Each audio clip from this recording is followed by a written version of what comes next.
Sharma. My lady, the first witness is Tim Jarvis.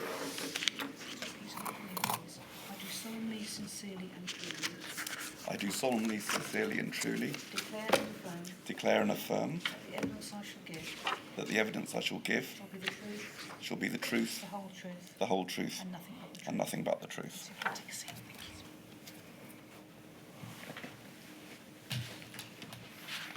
Mr. Jarvis, you have provided a witness statement to the inquiry. The reference for it is 527570. Would you be able to confirm, please, that that statement is true to the best of your knowledge and belief? Yes.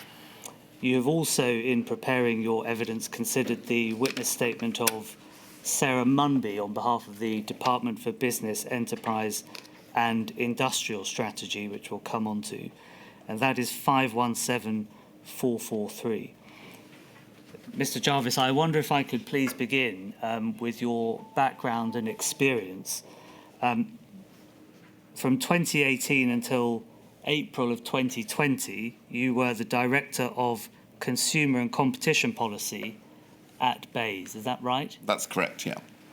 And on the 27th of April of 2020 until September of 2020, you became a Director in PPE Make, also at BEIS, the Department for Business, Enterprise and Industrial Strategy.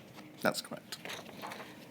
And since then, or forgive me, currently you are the Director General at Ofgem, the energy regulator. Is that right? Mr. Jarvis, could I start, please, with the UK Make programme? Would you be able to assist the inquiry with what it was and why it was set up? Yes, so the programme was set up in response to the challenges that we were obviously seeing in March, April 2020 to obtain PPE. There was very little PPE manufactured in the UK at that point, and there was the view was that there was capacity within the UK manufacturing sector that could meet some of the demand that we were struggling to fulfil from other sources. The UK Make team was a joint team, was it not? It was originally envisaged as a joint team. Effectively, what it became was a group of officials from the Business, Energy and Industrial Strategy Department that I led, and that we worked supporting teams that were already embedded in DHSC. We've heard from other witnesses about the call to arms which was made on the 10th of April, and on that date the Department for Health and Social Care released a UK-wide plan for the national effort to procure PPE, and as part of that call to arms it was said that the government would welcome support from other manufacturers who wish to offer their production facilities for the manufacture of PPE in the UK. Yes.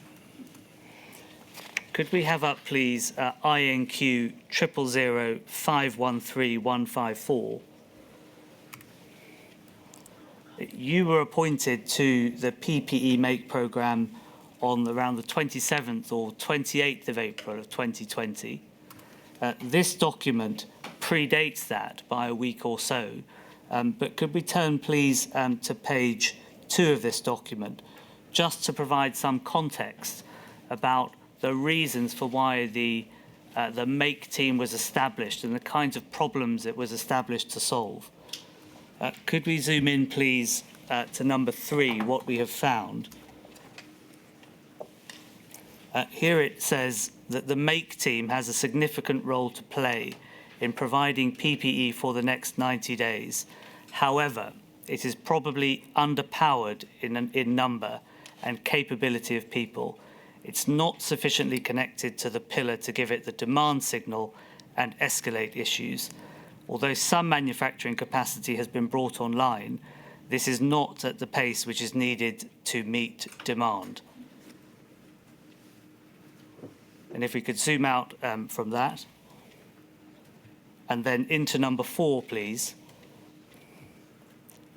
And the recommendation which is made, again at this stage, this document coming from the NHS prior to your appointment, was to put in place a rapid expansion of size, capability and remit of the MAKE team to increase the UK manufacture of PPE by an order of magnitude. And the third bullet point, the second from the bottom, was a move to a wartime process for compliance and bureaucracy. Was that essentially the approach and the understanding that you had to the UK MAKE team when it was established in April? Yes.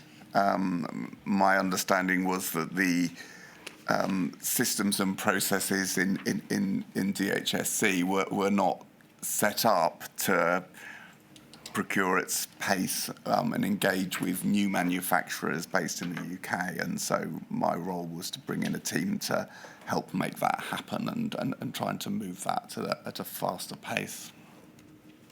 Could we turn, please, to page 2 of that document?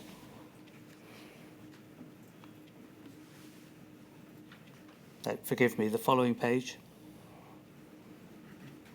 And again. And again. And again. One more, please. Keep going. One more. One more. That's it. I'm sorry, Mr. Jarvis. This sets out the operating principles. I'd just like to explore with you, please, whether this also reflects your understanding as you came into your position. It sets out that we're going to make, because we can't buy enough in time, the description that this is a wartime supply chain. The country is at our disposal. We will need to retool, and that engineering is the answer. In headline terms again, was this your understanding of the situation with respect to UK manufacturing when you started at the UK MAKE team in April? Yes.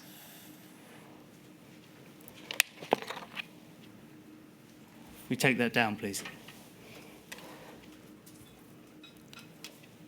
The UK MAKE team was led by Lord Dayton, who on the 19th of April of 2020 was appointed by the then Secretary of State for Health and Social Care, Mr. Hancock, to lead the national effort to produce PPE. And the remit or the brief to Lord Dayton was to coordinate the end-to-end process with domestic manufacturers to feed them into what we've looked at with other witnesses, the 8-stage process. You were appointed on the 27th or 28th of April 2020, and as you've mentioned, your role was to lead a small team. How many officials did you lead within BEIS? I think there was around 8 when I started, and I think it went up to around 10. And just in terms of the remit and the limits of your remit as part of leading that team, what were you being asked to do? Were you being asked to involve yourself in procurement decisions, or what was your day-to-day role? So it was very clear that procurement decisions remained with DHSC. What my role was to try and ensure that we could maximise the opportunities from UK manufacturers to provide PPE and to be part of that supply chain. So my role was to help identify companies that could contribute to that and to help them through the process. But the procurement decisions and the decisions on which companies to sign contracts with remained with DHSC. So the procurement decisions remained within the Department for Health and Social Care, and your role within BEIS was to provide contact and expertise with interfacing with manufacturers and business representative organisations that could help scale up the domestic manufacture of PPE. Yes, exactly. We've heard from a number of witnesses, not least Professor Manners-Bell, that very little PPE was manufactured in the UK. This was a largely high volume but low margin business, of which much manufacturing capacity had been essentially offshored. Was that your understanding of the position as you entered into UK Make about the landscape of UK manufacturing? Yes. So my understanding was that over a period of time, the UK has moved to more specialist manufacturing, where we've been quite successful and competitive, but moved away from the high volume, low margin type of manufacturing that generally characterises the PPE market. One of the features, if I can turn to this subject, about the use of external advisors within UK Make, one of the features of UK Make was that Lord Dayton brought in a number of external advisors and supply chain expertise from the private sector to assist in the endeavour of UK manufacture.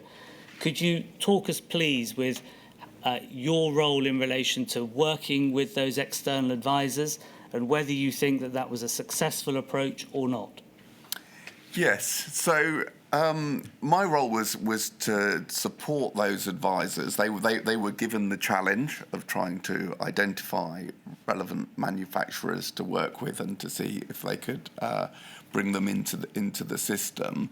What they brought, which we didn't have in government, was detailed commercial experience of supply chain. So the role of government generally in procurement is to put offers out there and then consider proposals from the private market. What we were looking at here was going out to the private market and going out to companies and asking them to consider making something that they probably never made before. And that's where we needed the expertise that the people that Lord Dayton brought in were able to offer. And I think that was hugely successful in terms of engaging with companies in a way that enabled them to start being able to manufacture at pace.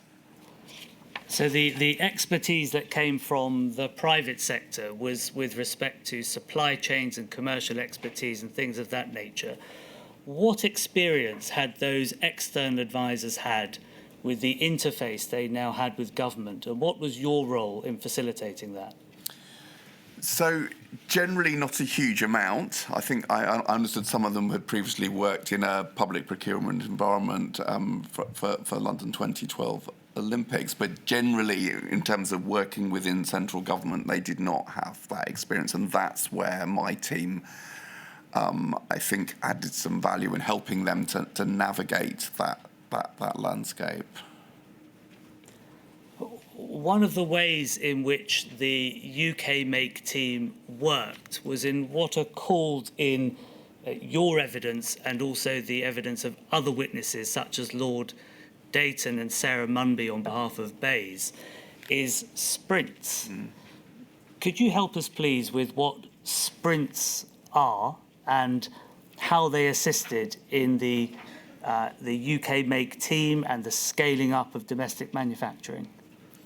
So sprints is essentially a project management tool, but in this context, what they were used for was to identify product categories where we knew there was a shortage, and the sprint process was to evaluate the market, what was available, what the gap was between what was available and what was needed, and what UK manufacturing capacity might be available to help fill that.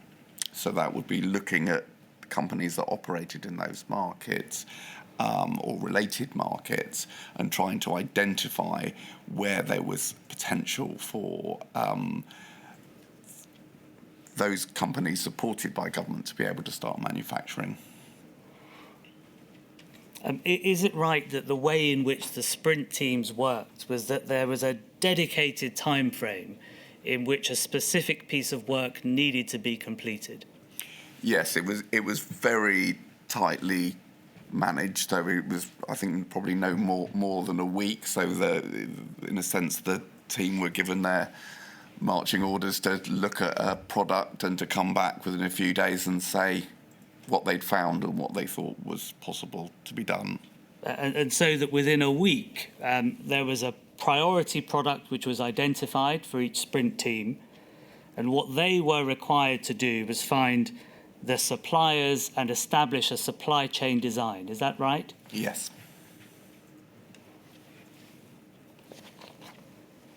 The sprint teams were divided up, I think, into 6, each dealing with a category of PPE. Could you help us, please? The categories of PPE were films, eye protection, 3 face masks, gloves, gowns, and chemicals. But in relation to dividing this up into categories, what assistance was that to the focus and the speed at which the UK Make team was able to scale up domestic manufacturing? So for each of those categories, the team brought in by Lord Dighton and supported by my team would look at what products were needed and the volume of them, and would then start a process of contacting companies that were identified that could manufacture at pace and at large volumes. So what my team did in that time was to link people with, for example, in the business department, we have sector teams who work with particular types of product and type of manufacturing. So, for example, there is a chemicals team that works with people that produce plastics, for example. So what we did was facilitate those sort of introductions, because they would have the contacts and the names of the companies that operated in those markets. So that sprint process was really to try and identify and move quite quickly to bring those companies online. And that identifies, if I may say so clearly, what the expertise was within BEIS, that the connections with industry and the connections with business representative organisations was the area in which BEIS had the specialist expertise. Would that be fair? That's right. So we had sector contacts, and we also had regular contact with the business representative organisations who themselves, of course, had contacts. Could I ask you, please, to just touch upon your relationship and how it worked with Lord Dayton? What were you briefed to do, and what problems were you tasked with solving? So I saw my role as to support Lord Dighton to do what he thought needed to be done to meet the challenge that we'd got in front of us, and that involved a range of things, really. It involved ensuring that he could bring in the people that were needed to help support the sprints and the product categories that they developed into. So we needed to regularise their arrangements and bring them in so they could work within government.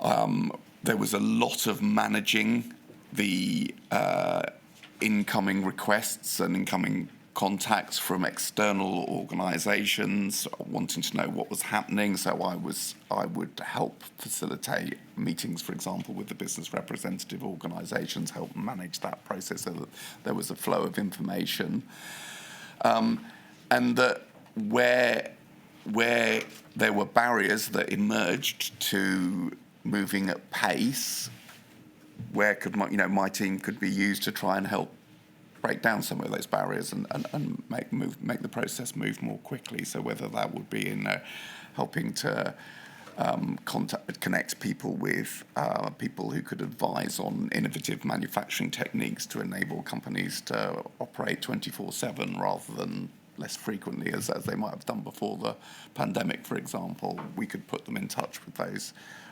contacts, whether it was helping them with the regulatory processes. So we very much saw our role as supporting those product categories to make sure that UK manufacturing could play its part in meeting the demand shortfall that we had. I'd like to move, please, on to a number of areas in which UK Make seemed to innovate in terms of its approach to the procurement of PPE. The first I want to touch on, please, is the focus that was placed on large domestic manufacturers. The inquiries received quite a lot of evidence about one of the consequences of the call to arms being that there were tens of thousands of offers of assistance into the Department for Health and Social Care, the Cabinet Office, and so forth. the focus within PPE Make was on a number of large-scale domestic manufacturers.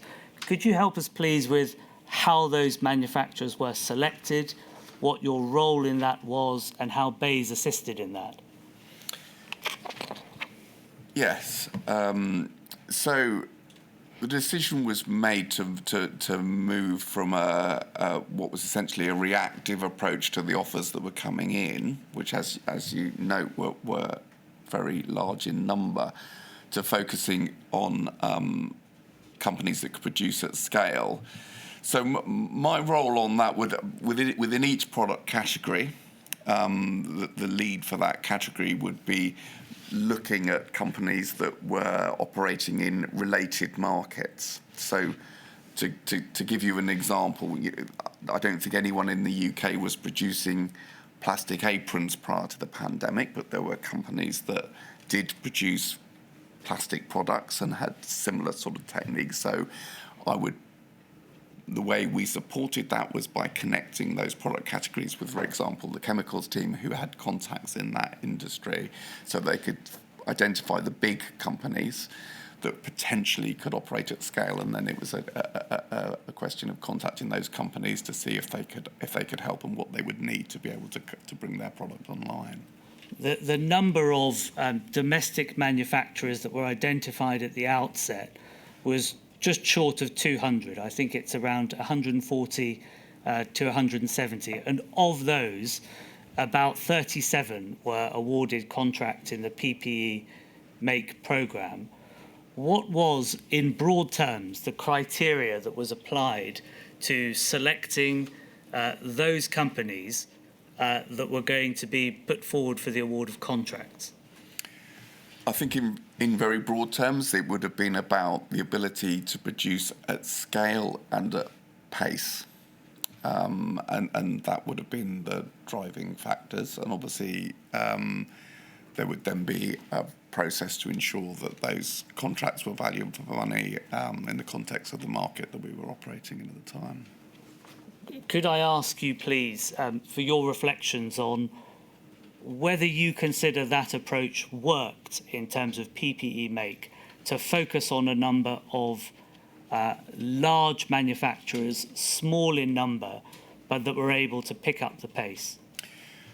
Yes, I think it did work. I think it was a decision that I think Lord Dighton made very quickly on taking up that would be the approach that we should take. And I think the time that was being spent sifting through large numbers of offers for what would have been relatively small-scale production was instead diverted towards companies that could produce at scale. And I think that was how we were able to stand up the manufacturing capacity that we could and produce the PPE domestically that we were able to do from what was essentially a very small amount pre-pandemic to quite a considerable contribution to the overall demand by the time we left. Could I ask you, please, about a problem which you refer to in your witness statement, a frequently recurring problem, which was the speed at which regulatory approvals were able to be obtained for those UK manufacturers offering their support. Could you talk us through, please, what those problems were at the beginning and how easy or how difficult it was to solve that regulatory approvals problem? Yes, I mean, the way the system was set up for peacetime, if you like, was quite a long lead-in of regulatory approvals. So companies would go through quite a lengthy process with a range of different regulators, depending on the product that they were producing and what it would be used for. They would need to go through and get approvals at each stage, and that would involve tests being carried out on the product. And my understanding was that the way that system worked had a long lead in at the front, and then once companies had become approved, then the process would be very smooth and they would produce with relatively little friction. That process didn't work in the period that we were operating in because we needed to get people manufacturing very quickly. So the challenge was to try to make that process as smooth as possible and to speed it up so that we could, rather than having this long front end before companies could start manufacturing, we could expedite that and get companies manufacturing in time to meet the demand that we had. My lady's inquiry has heard evidence from Mr. Gove about the difficulty with trying to speed up regulatory approvals and then hitting what he described as the brute facts of safety. And was that a problem which you and your department were trying to tackle with speeding up this regulatory approvals process? Yes, I mean, there was never any question of there being any compromise on the quality of the product and the standards it needed to meet. What I think we were able to do, and the system as a whole was able to do, was to try to accelerate the processes and ensure that, particularly, for example, where different regulatory bodies might have a decision to make in relation to the same product, that could happen simultaneously rather than over time, which I think was what would usually happen. So it was clear that the products needed to meet the standards that were required. The question was how could we make sure that the manufacturer understood what those standards were and what designs would meet those standards to enable them to bring those products to market. What did you and your team do with the manufacturers to help them through that process? So the direct contacts with the manufacturers were largely led by the product category leads working to Lord Dighton. I mean, what we did was where they met a barrier, if you like, where they wanted to make a product but weren't sure about the, to give them an example, if you wanted to make aprons, what thickness of aprons was the right amount that needed to meet the required standards, we would make sure that those companies were given that information as quickly as possible. So we had somebody attached to each team who could basically follow up on these individual inquiries, find the right regulatory authority, find the right person in that regulatory authority to tell the company what they needed to be able to do. And was the way that it worked, was it essentially to take a manufacturer from the beginning, the introduction, the triage, through the 8-stage process that we heard Mr. Marin give evidence about, and to guide them through that process? Is that the way that it worked? Yes.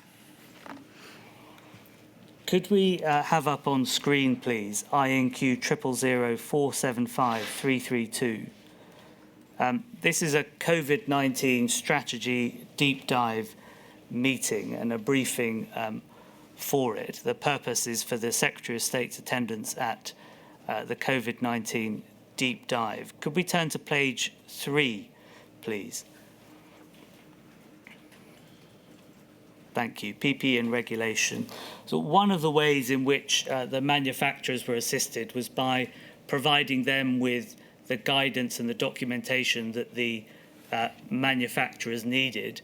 Another way of unblocking some of those issues with regulation and the speed of approvals is set out here.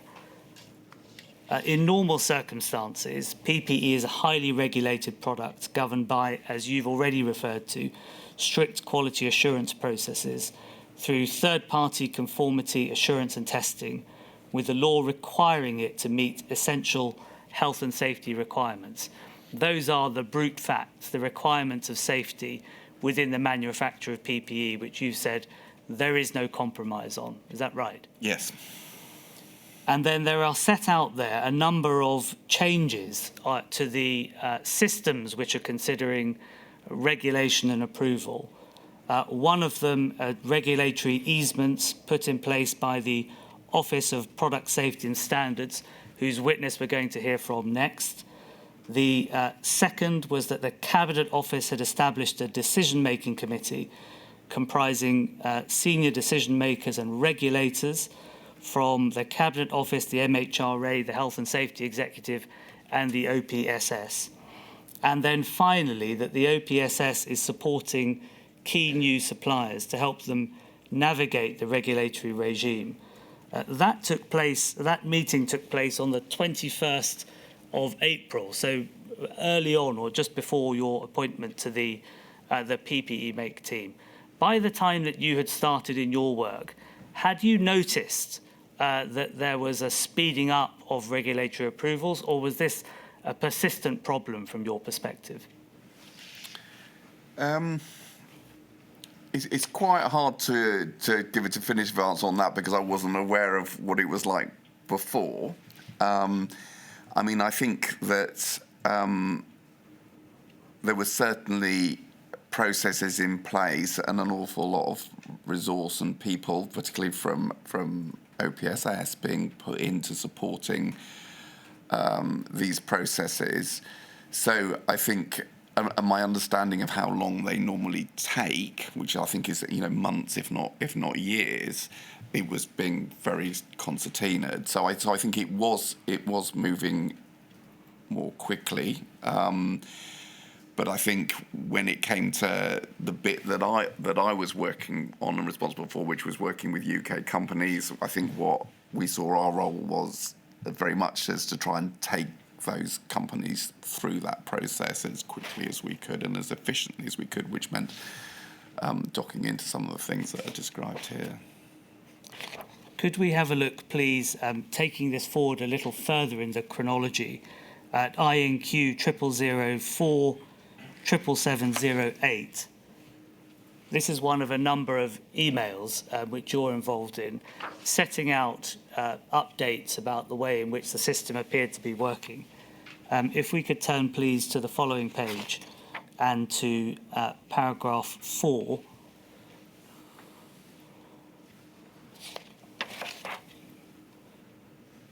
As I say, this is on the 4th and the 5th of May. And this is picking up the same theme about regulation and regulatory processes, setting out how the implementation unit can assist, taking forward recommendations for training of procurement staff, increasing the use of pre-approved designs, increasing testing house capacity. And you make the suggestion, which I think you've referred to already, about a regulatory expert at the point of each new major deal. Could you help us, please, just with a couple of points arising from this? First of all, pre-approved designs. What is that a reference to, and how is that going to assist those involved in the manufacture of PPE? So what we were looking at was, would it be possible to develop a template design, if you like, that you could simply provide to a manufacturer and then say to them, if you make within this template, then therefore, if you do that, then your product will meet the regulatory requirements that are there, rather than the slightly iterative process that I think would normally operate, where companies would make something and adapt it and to try and make sure that it complied. So that's what we were trying to develop for each of the individual products, and by placing somebody within each category, we were trying to help them through that process, either with a sort of a formal template or simply just guiding them through the process. All right. We'll come back to pre-approved blueprints a little later. Could I turn, please, then to testing house capacity? Could you help us, please, with what is a testing house and what function does it play in relation to the approval of PPE which is being manufactured? So I think your next witness is probably better qualified to talk about this than I can. I can give you my perspective from the time. Of course. But I think in order to be able to meet the appropriate regulatory standards, products had to be tested. And the testing house facilities were generally located near the manufacturing for obvious reasons, and there was some testing house capacity in the UK, but not every test, and it was quite stretched.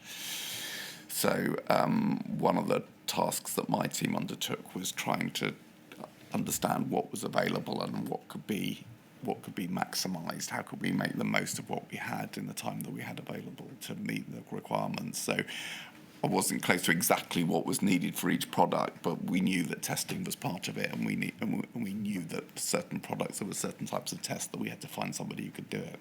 And so what was happening was that testing house capacity, and we'll consider this with Mr. Russell, who's following you, is that the testing houses, by and large, were based overseas, close to where the manufacturing was located. So, for example, with respect to PPE, it may go through testing houses based in China.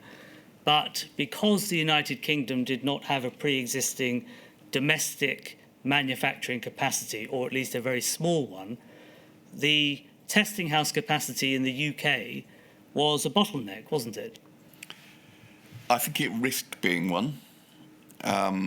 My understanding was that we were able to take the companies that we eventually ended up working with through that process and to get the testing done to enable them to get their product to market, but it certainly risked being one. And was that in a similar way as you described to taking them through the 8-stage process? This was perhaps a sort of hand-holding that with a manufacturer you'd be able to take them through the process for having products approved? Yes.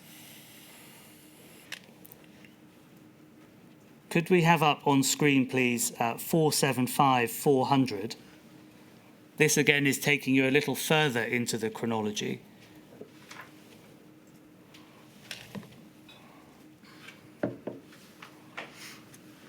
And over the page, please. The top of the page.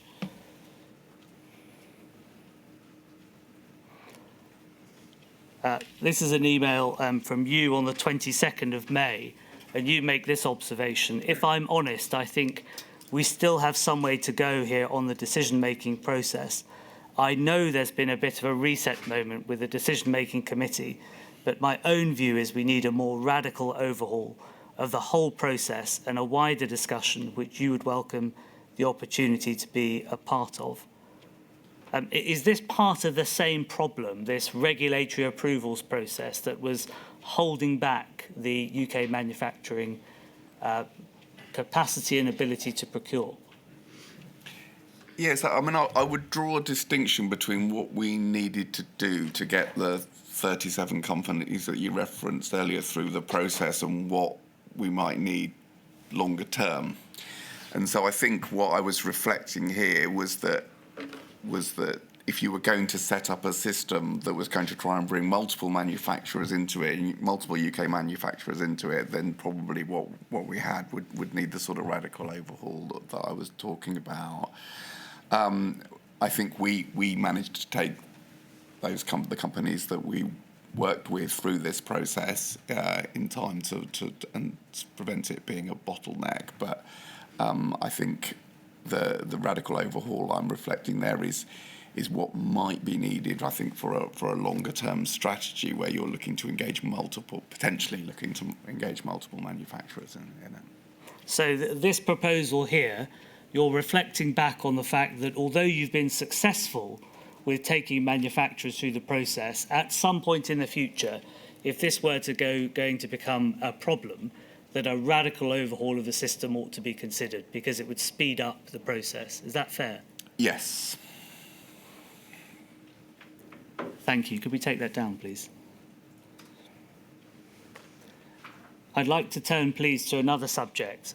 We've referred to the focus on large-scale domestic manufacturers.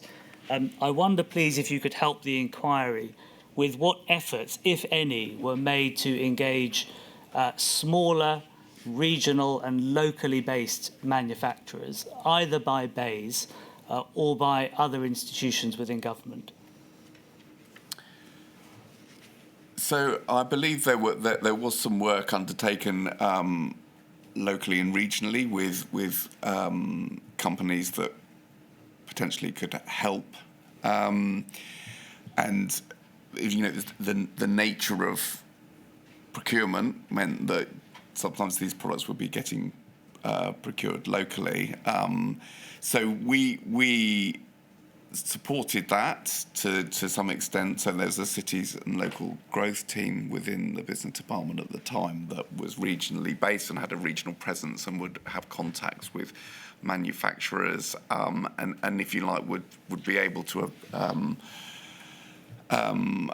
adopt a similar role to the one that we were undertaking at a national level, really, which is to link people in with the right bits of the system to see if they could start to produce. But the focus of my team was predominantly on the national and the large-scale manufacturers. So from your vantage point, the focus in the centre of government was really on the larger scale manufacturers, but of course there were local and regionally based manufacturers who might be involved in domestic manufacturing and also in supplying directly to NHS trusts and such like. That's right, yeah. Could I ask, please, about an institution which is called the High Value Manufacturing Catapult? Could you explain to the inquiry what that is and what role that played in assisting with the manufacture of PPE in the UK? Yes, so this was a part of government which I hadn't experience of before, but they are receive funding from government to support innovative manufacturing techniques, and I was put in touch with them very early on in my time in this role as an organisation that would potentially be able to help. And what they did was to help individual manufacturers with techniques and processes that would help them be more productive using innovative techniques. So I think the example I gave earlier was of companies that were perhaps operating only during the day and would then be able to move to 24/7 manufacturing with some additional support and some manufacturing techniques. So they were basically specialists, and they were regionally based, so we were able to put them in touch with companies depending on where they were based. And again, your role within BEIS was to facilitate that, to make sure that local manufacturers could be put in touch with local HVMC catapults, I think they're called. That's right. And to make sure that if there was assistance required at the local level, that BEIS would be able to facilitate that, to make the introduction. Exactly.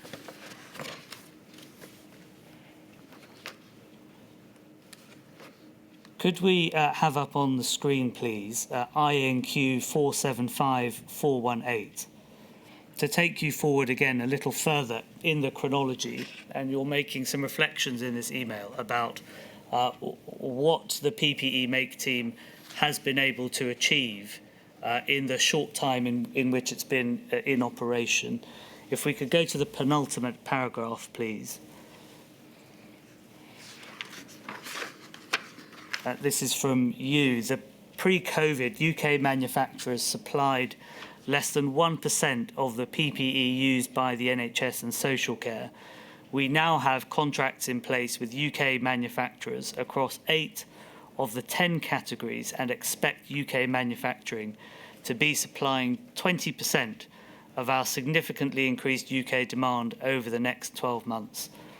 Most of these manufacturers are making PPE for the first time and have benefited from a range of government support.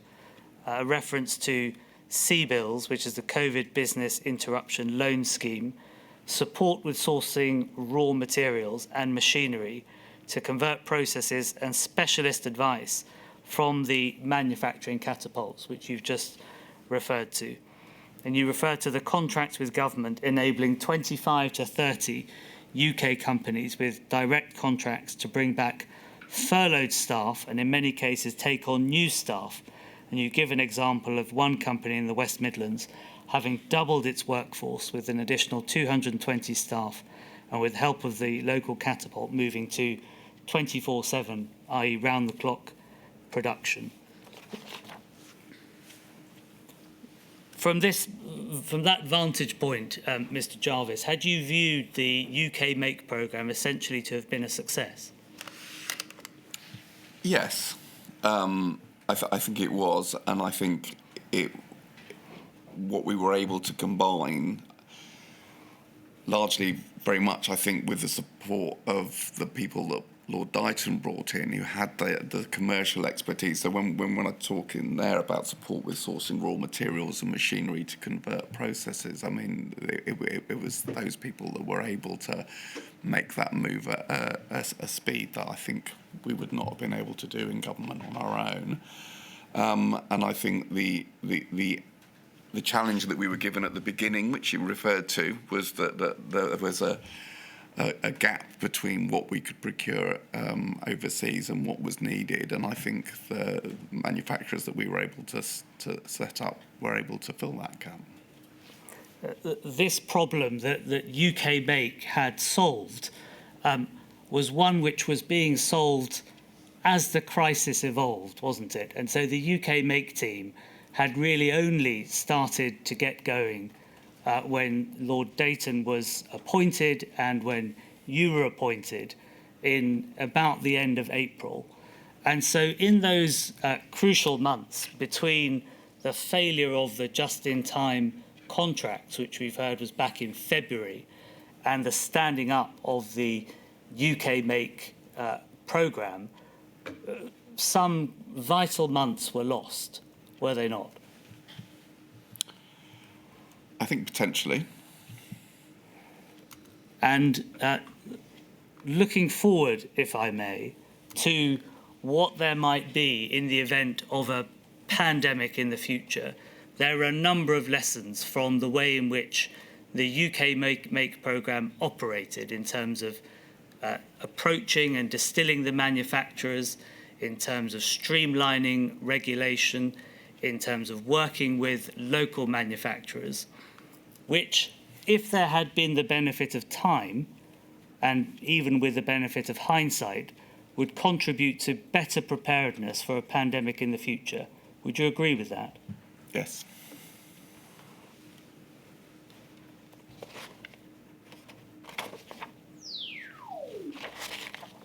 Could we have a look, please, at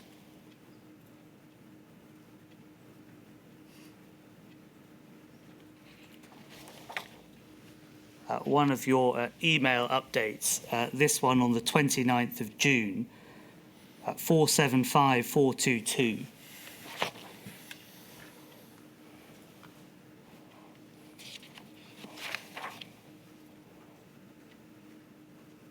And just over the page, please.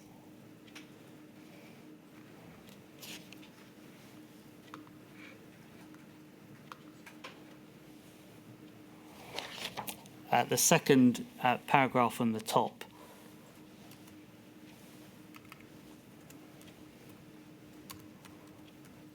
You were in the process at this stage, again at the end of June, so coming towards the fastest scale-up of domestic manufacturing, and you're providing some reflections. You're considering the economic viability and the broader desirability of UK manufacture, and a number of aspects of this were in progress. Product strategies and analysis of the costs and benefits of UK manufacture, what form government support could take, the role of regional manufacturing, and also the potential role of innovation. So, for example, in relation to reusable PPE. And could we have a look, please, at 477747? This, again, taking it forward in the chronology to the 29th of July.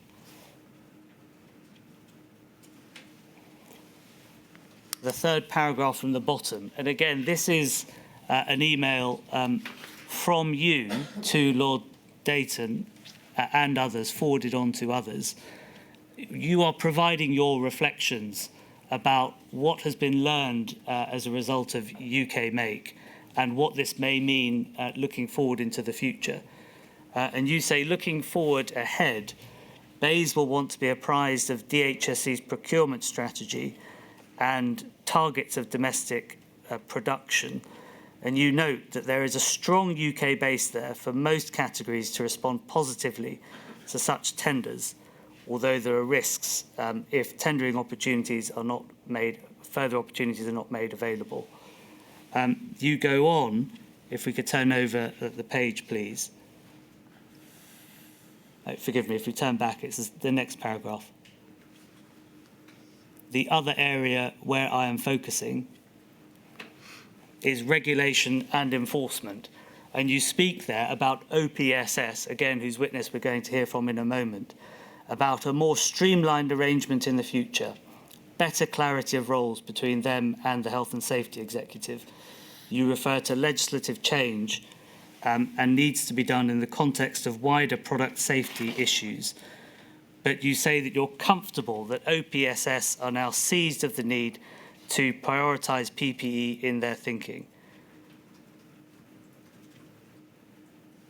And then you say this: in the meantime, I think we should be developing a mechanism for a future crisis whereby HMG can publish approved standardised designs for each product required.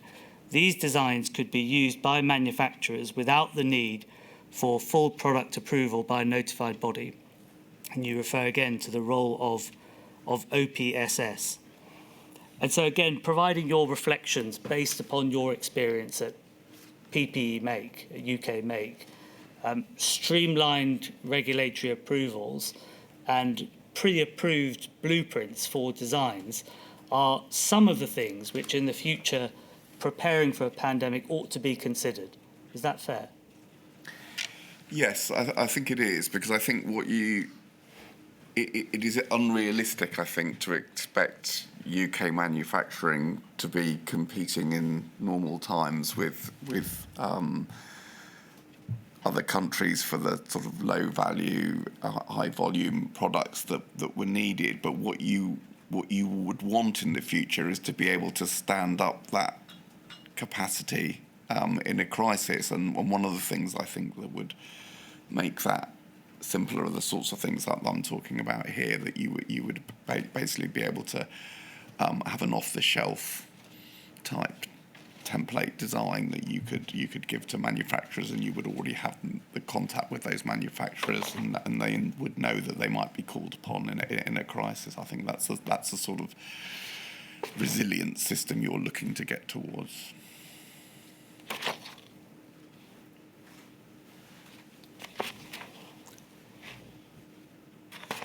Could we turn, please, to the lessons learned on behalf of the Department for Business, Enterprise and Industrial Strategy, some of which reflect what you've described as the lessons learned as a result of UK Make, and some which go a little further. And there is some overlap between your evidence, the lessons learned on behalf of BEIS, and also some of the recommendations made by Professor Manners-Bell. This is INQ 0000-66032. And if we could turn, please, to pages 5 and 6, and I'll just take you briefly through this lessons learned document on behalf of BEIS. If we could zoom in, please, to UK competitiveness, and at the bottom of the second sentence, or the final sentence of that paragraph, that it's recommended that DHSC include a full cost to serve analysis from the procurement team in their work to build a resilience model to determine to which extent UK manufacturers should continue to be encouraged to enter the market. So that's to work out as to whether it would be cost effective at a point in the future to scale up domestic manufacturing the way that it had been during the pandemic. Is that right? Yes. And then the paragraph below, again, the second, or rather the final sentence, our advice is that where such a policy to be pursued, that is support for domestic manufacturers, grants are the most effective tool. And the reason for that is that they are an injection of cash direct to the company. They don't have associated costs and administrative burden of other approaches. And if we could turn, please, to local manufacturing.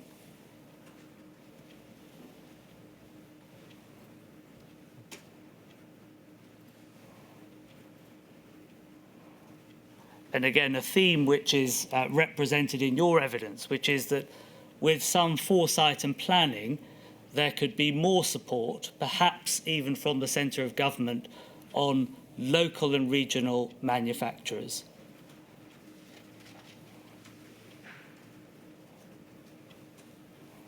And then the same document, we don't need to turn to it, considers the suggestions and the recommendations which you've made with respect to blueprints for designs for manufacturers and building it into wider government responsibilities to the regions and local areas around the United Kingdom. And so, Mr. Jarvis, would you agree that if, in the event of a pandemic in the future, that with some planning and foresight, we have the beginnings here of what might be considered to be an emergency industrial strategy for the support of domestic manufacture of medical equipment such as PPE? Yes, I think that's right. I think if you accept that UK manufacturing is going to be part of your resilience strategy for individual products, and that won't always be appropriate, but where it is, I think what you want is a set of processes that enable that to be stood up at pace, recognising that it's unlikely to be there in normal times. So I think the things that we talked about there would form for part of a resilience strategy for DHSC in looking at what products are essential and then what part domestic manufacturing might play in part of that resilience alongside stockpiling and diversity of supply. Mr. Jarvis, thank you very much for giving your evidence. I don't have any further questions for you, but there are some Rule 10s from Scottish COVID Bereaved and from FEMHO. Thanks. Mr. Thomas first. Good morning, Mr. Jarvis. Can you hear me? Yes, I can. Yeah. I'm representing the Federation of Ethnic Minority Healthcare Workers. In paragraph 2.6 of your statement, you describe leading a small team of BEIS that worked closely with the DHSC procurement team. Was there a specific role or individual within your team who was expressly concerned with or responsible for ensuring equality in PPE use and fit, including the adherence to the public sector equality duty and the requirement to eliminate discrimination? So all of our work would be governed by the public sector equality duty. I mean, I think we were involved on the supply side rather than the demand side. So what we were given, if you like, were products that needed to be bought and the specification, and our role was to identify people who could manufacture to that standard. So that was the role that we played. There's a DHSC slide dated the 12th of June 2020. We don't need to call it up. I'll just tell you what it says. For the Programme Delivery Board list under, quote, strategic risks, that there is, quote, a risk that we do not provide inclusive product specification for all end users, for example, ethnic minorities and those with hearing disabilities. And this was marked as a medium risk on the likelihood and impact. And the reference, lady, is INQ 0003336_0029.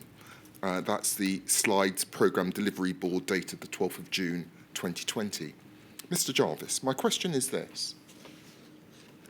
How was this risk assessment, how was this risk assessed, and monitored within the procurement processes that you oversaw?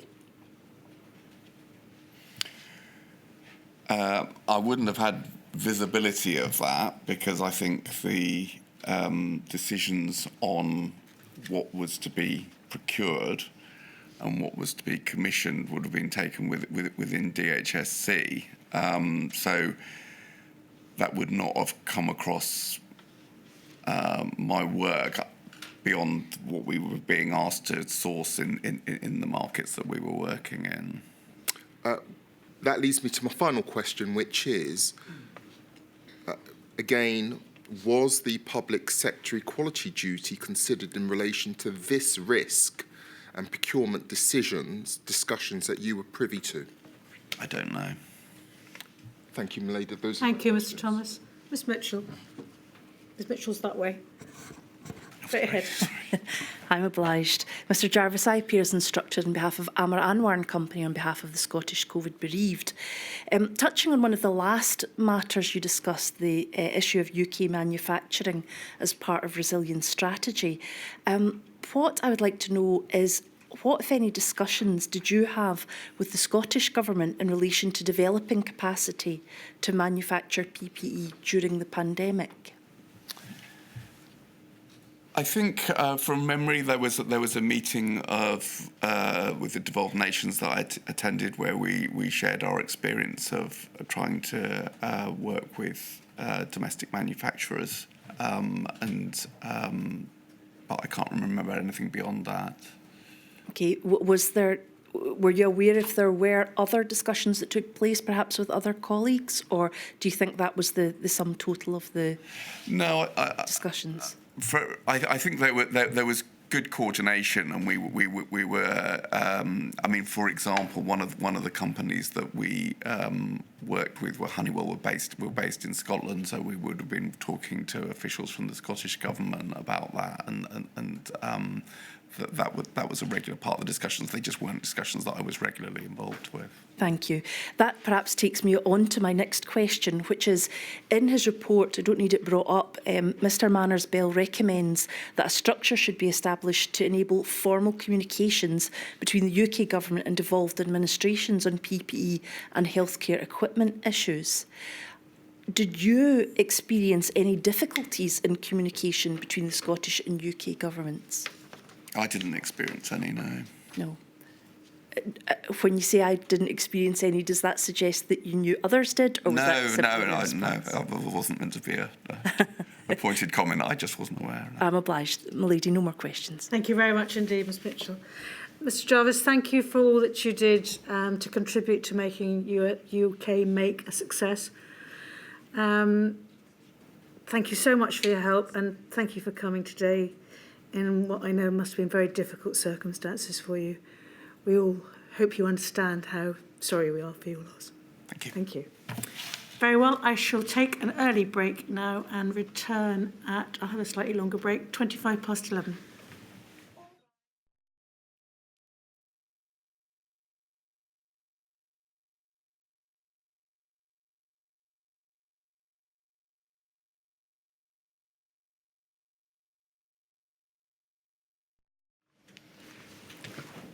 Mr Hardy.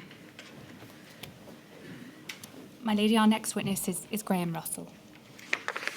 I do solemnly, sincerely and truly I do solemnly, sincerely and truly declare and affirm that the evidence I shall give shall be the truth, the whole truth, and nothing but the truth. and nothing but the truth. So let's be seated. Thank you. Hope you haven't been waiting too long.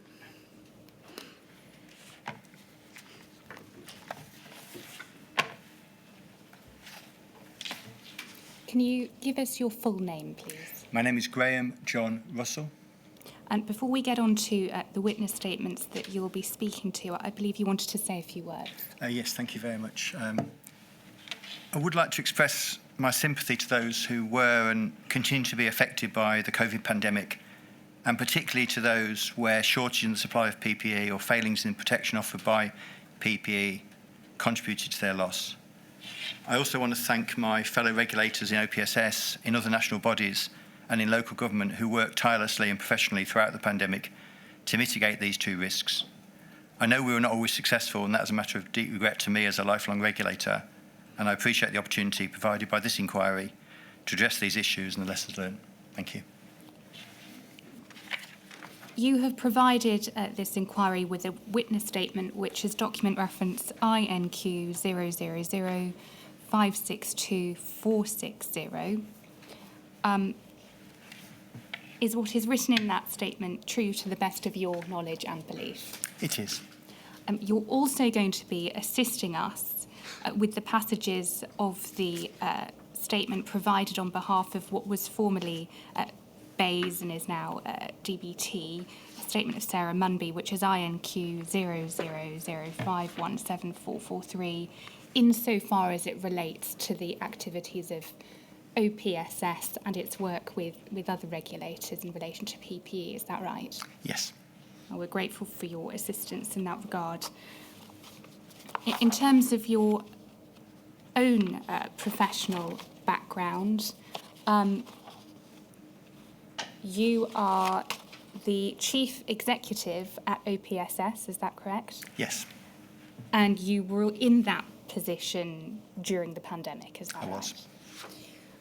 In 2018, OPSS, which is the Office for Product Safety and Standards, was created, and you were, in fact, the chief executive from the outset. Is that correct? That's correct. And since then, you've also held the position of director within the Competition Markets and Regulatory Reform Division of BEIS. Is Yes. that correct? Is that in addition to your role as chief executive? No, that is the way that the OPSS is represented in the department. Understood. You have if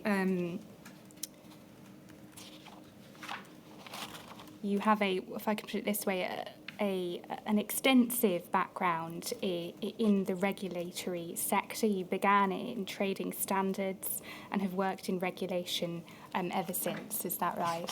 Yes.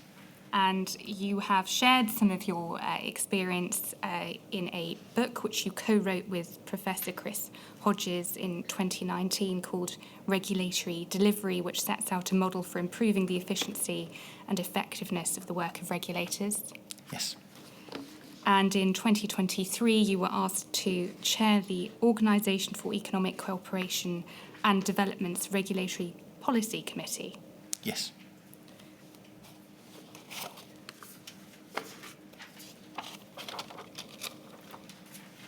Before I ask you about your work during the pandemic, it may be helpful if we explain some key terms that are going to crop up a lot. Can I start by asking you to describe, in simple terms, what is a market surveillance authority?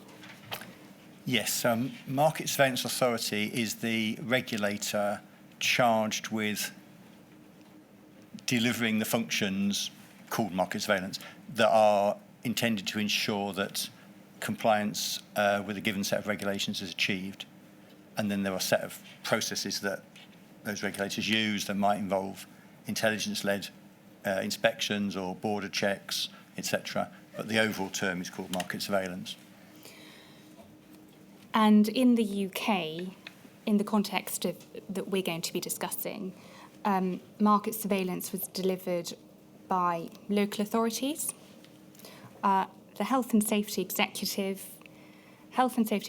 Northern Ireland, and the Medicines and Healthcare Regulatory Agency. Is that right? Yes, they have defined spheres of operation. So MHRA is for, in this context, medical products.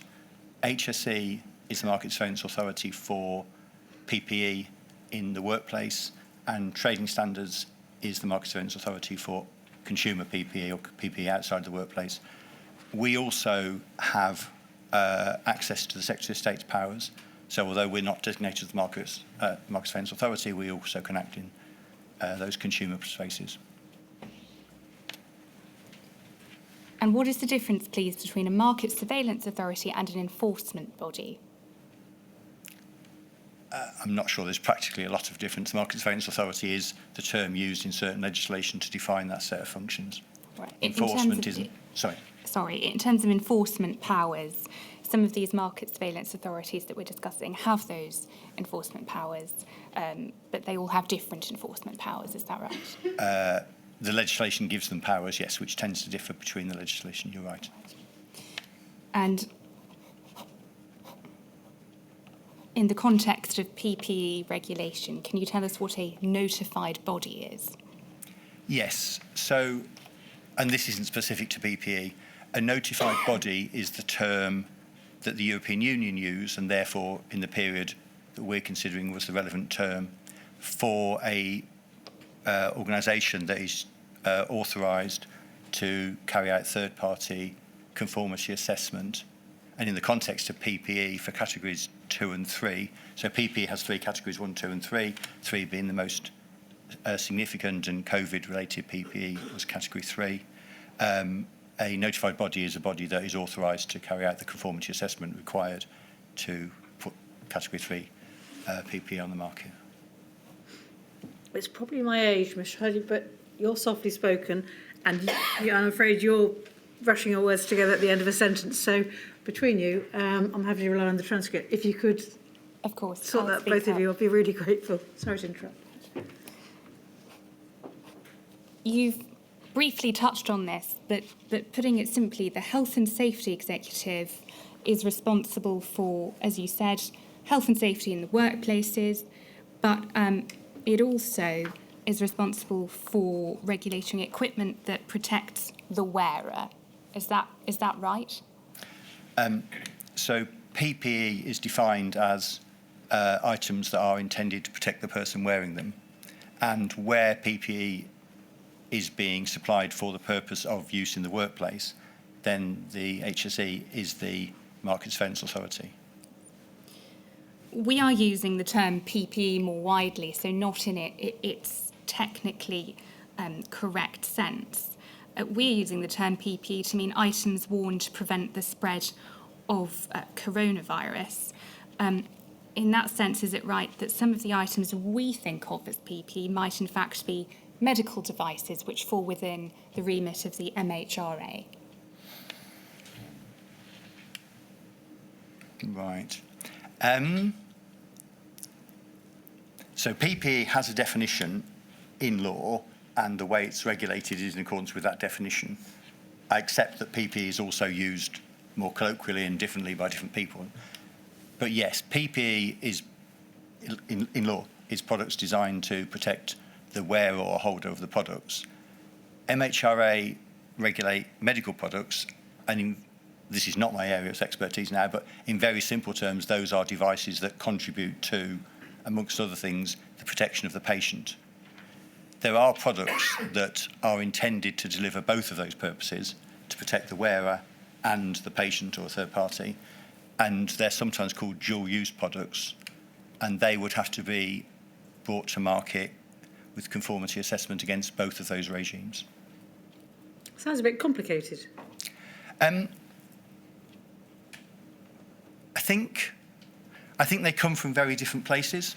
So although we're talking about PPE in that context, actually PPE covers a vast range of items, and the law has to be flexible enough to cover all those different places. The specific product that, I don't know, someone in a healthcare setting might be wearing has to protect them as a person because their employer has an obligation to protect them. And PPE is the last line of resort. If you can't stop the risk, then PPE is the last line of resort to protect that person. But there's also the need to protect the patient or other people, and those two are not they're not the same risk. So if you think about a mask, are you trying to make sure the wearer doesn't inhale something, or are you trying to make sure they don't exhale something? And those two things are not exactly the same, and they come from a different regulatory regime. One of my tasks, or our task in the pandemic, was to ensure that that complexity did not become a problem for people seeking to supply products into the market. Well, it speaks for itself, doesn't it? If PPE is designed to protect the wearer, if it's designed to be used in the workplace, and if it's designed also to protect the patient, you have 3 different regulatory systems in operation, is that right? I may have misunderstood you, Melody. I think 2 systems. 2. I think the designing of the wearer, the protecting of the wearer, and protecting from, in a medical sense, the patient. That doesn't mean that you have to, the same product can do both things, but the person putting it on the market needs to know that it will do those things and needs to attest that it will do those things.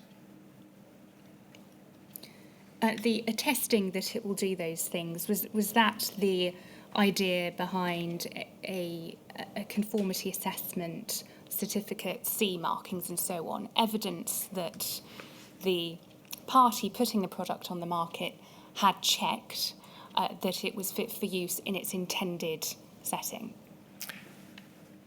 That's right. If I may just say a word about that. Not all products that are put on the market in the UK need to have third-party accreditation. PPE has these 3 categories. The lowest category is very low risk, things like gardening gloves, and their self-declaration is adequate. The highest category, category 3, which COVID-related PPE is category 3, you need conformity assessment of the product and also of the production, so that there's an assessment you will be able to make that product to that standard consistently. And so the manufacturer or the importer, the person placing it on the market, makes that declaration, but the law also requires them to have third-party accreditation, and that's where the notified bodies come in. And what do, sorry, what and do that is because notified the perceived high level of risk attached to those products. And what is it the notified bodies are responsible for doing? So they would receive, in normal times before the easements that we'll probably come on to, but they would receive from the manufacturer importer a request to have the product conformity assessed. They would supply information, technical files, background, design material, and so on. And then the notified body would then either themselves carry out testing or require testing to be carried out or look at results from other testing, and they would make an assessment of whether that product complied with the requirements. And for category 3, as I say, that would be about the product itself, but also about the production process. And is that a time-consuming exercise? In normal terms, yes. Are you able to tell us roughly how long that would take? If you just bear with me, I think this is something from BSI, I think, British Standards Institution, that a mask in normal times might take 12 weeks for that process. 12 weeks. For that process. So that's in normal times. Perhaps we'll come on now to what took place during the pandemic. We've touched upon with our previous witness, Mr. Jarvis, the idea of regulatory easement. Mm-hmm. One of the roles that OPSS took on during the pandemic was to advise on and implement regulatory easement. Is that right? Now, this was an EU-wide initiative, wasn't it? It wasn't specific just to the UK. The EU issued a recommendation, Commission Recommendation 2020-403, which opened up the possibility of introducing a regulatory easement, including in the UK. There were 2 regulatory easements that were introduced ultimately in the UK. What was their effect? I don't know if it would be helpful, but it might be helpful to just say a little bit about the challenges that the pandemic brought to PPE regulation, and therefore why the easements were useful. I don't know if it'd be. We'll certainly come on to that. If we could just deal with the So the easements first. narrowly. There were 2 easements recommended by the European Union decision. One related to where a product would be approved by a notified body, and it allowed the notified body to authorise the person placing that on the market to do so before that process was completed, provided it had begun and provided they had received sufficient assurance that the essential health and safety requirements would be met. and that easement was clarified by the European Union in July of 2020 to say that that would also require the Market Surveillance Authority to assert that for that product. And then the second easement was where the government were purchasing themselves for healthcare settings. And for that route, the easement was that the Market Surveillance Authority could approve products without full conformity assessment, and where standards being used for that product were parallel and equivalent. And that was, for example, used for some US standards, which were not the UK standards, but were deemed by the Market Surveillance Authority to achieve the requirements. Thank you. And prior to bringing into force easements in the UK, the government gave careful consideration to the risk balance. Can we display, please, INQ 000 475 266? This is an email dated the 24th of March 2020.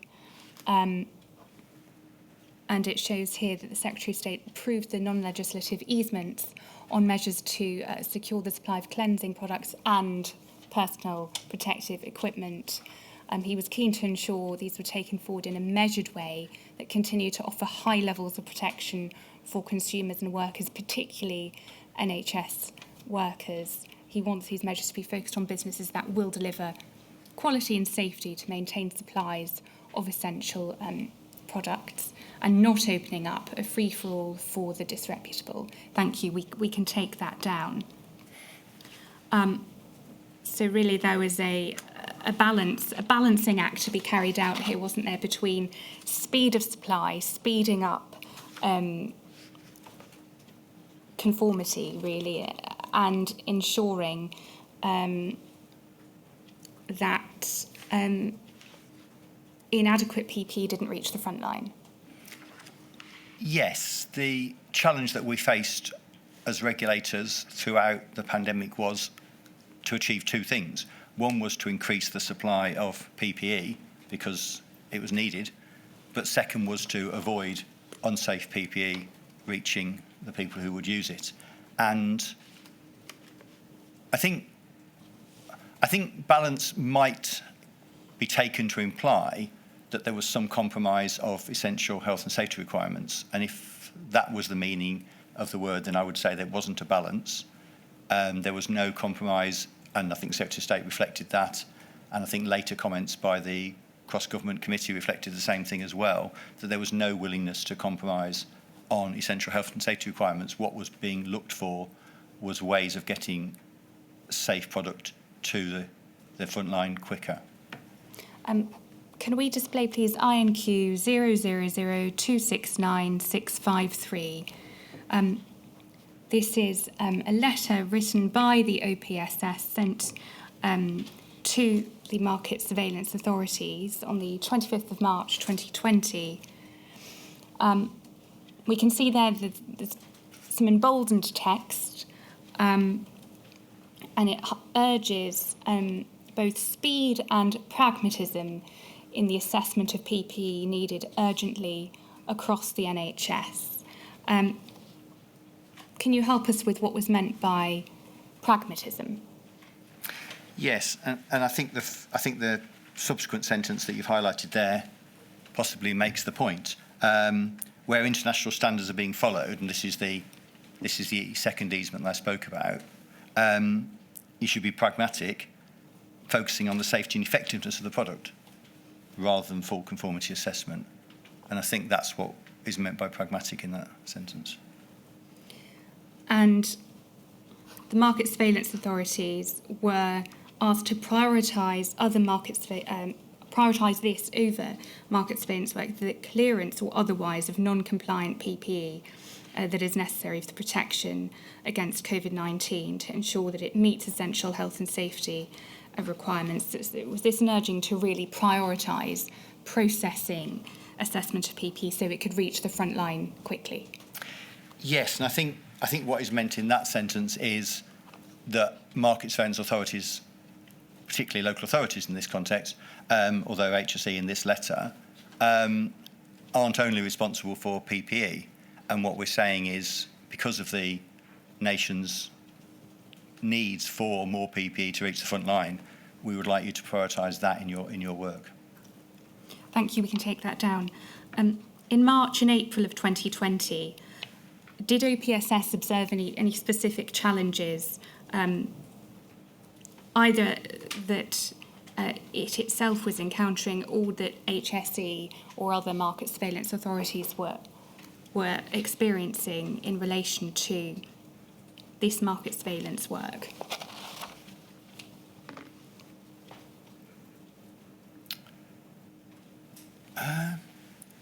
I'm not totally sure I understand how wide you want me to take my answer to that question. Well, let's focus in on businesses importing PPE to the UK and ensuring that was compliant. Were there any specific challenges around that? Okay. You'll have to stop me if I go too wide on this. I'll do my best. Before the pandemic, PPE, which is a highly technical and highly important product, and subject, as we've just discussed, to conformity assessment processes that are not always in place for every product, so it has a highly regulated environment in that sense, was not subject to a large amount of enforcement energy, which might sound slightly counterintuitive, but actually reasonably well-regulated businesses, notified bodies doing a prescribed job, and fairly well-informed people purchasing were locked into a fairly robust supply chain. And I'm not saying any of that was simple or there weren't challenges, but compared to other areas that market surveillance authorities might be responsible for, PPE wasn't the area necessarily that risk assessment said was where the enforcement effort should be. When the pandemic broke all three of those things, so the suppliers were suddenly faced with massive expansion, new suppliers came in, existing suppliers had to ramp up their production. If you ramp up production, quality can fail. There's all sorts of challenges for suppliers in the UK and globally. Just-in-time contracts weren't delivered on because of the increasing demands. Some countries put export bans on. There's all sorts of things about the supply that really massively changed. The notified bodies did not have enormous capacity to suddenly expand their activity. It's capital intensive, it's highly skilled. You can't simply say, let's do 100 times as much as we did yesterday. And the people purchasing the products were not simply those highly experienced, highly competent people that they had been. At a national level, at a regional level, and even at a local level, people had a scramble for these products. And so those three things all changed at the same time. None of those were in anyone's control. And so the regulatory effort that was necessary to avoid the unsafe PPE that began to flood into the market, reaching the front line, was significant. And so, to answer your question directly, the regulators, yes, faced in I think you said March and April, but I wouldn't limit it to that, faced enormous challenges in trying to get safe PPE. There was massive public demand. The government was very aware of that. Ministers were very aware of that. We need to make sure that people working in these highly dangerous situations are not being exposed to unnecessary risk. But at the same time, we have people wishing to supply, sometimes with good intent, sometimes with bad intent, products that will not make those people safe. And so holding those two things in that situation, which was evolving obviously on a day-by-day basis, was the regulator's challenge. So the pandemic and the ramp-up of production and sale of items that were presented as PPE, it represented an enormous stress test on the regulatory systems, didn't it? Yes. And in your view, were the regulatory systems prepared? Were they in a good place to face all of that when finally the markets were disrupted in this way and PPE became a much more commonly available item? I can speak with more confidence about OPSS than I can with others to answer that question. We were created in 2018 and we were literally in a growing phase at this point. We had just started to build incident management capability, and I know that we have learnt a lot of lessons from this pandemic, which is now in our incident management planning. And so the short answer, had we done that before, the answer was no, so therefore we were not as well prepared as we could have been.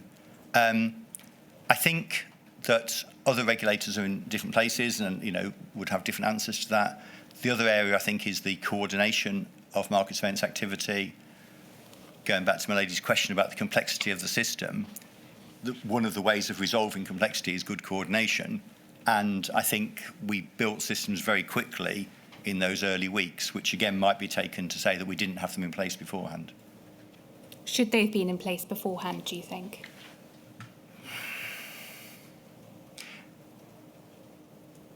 That's a really difficult question to give a one-word answer to, because it's very easy to say, yes, here is a problem, we should have been ready for it. But we have to risk-base all our prioritisation decisions, and you can't be ready for everything. I would hope, I think I'll answer it this way if I may, I would hope that we're more ready now than we were then. What is the basis for that hope, if I may ask? What has been done now to ensure that the coordination between regulators and indeed OPSS itself is in a better position? So I think there's a number of things, probably three main things. The first is that we, as OPSS, have a much more robust incident management approach, which was built prior to 2020, but was definitely expanded in 2020 and has continued to be developed since then. The second is that in our work with other national regulators, sharing incident management approaches, building coherence between them, recognising the things like the Regulators Coordination Committee that worked well and building that into our thinking, I think that's put us in a stronger place.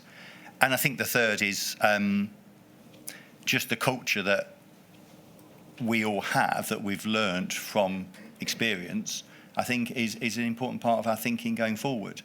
Regulation isn't just about processes and laws, it's about how professional people bring their culture and their values to the work they do.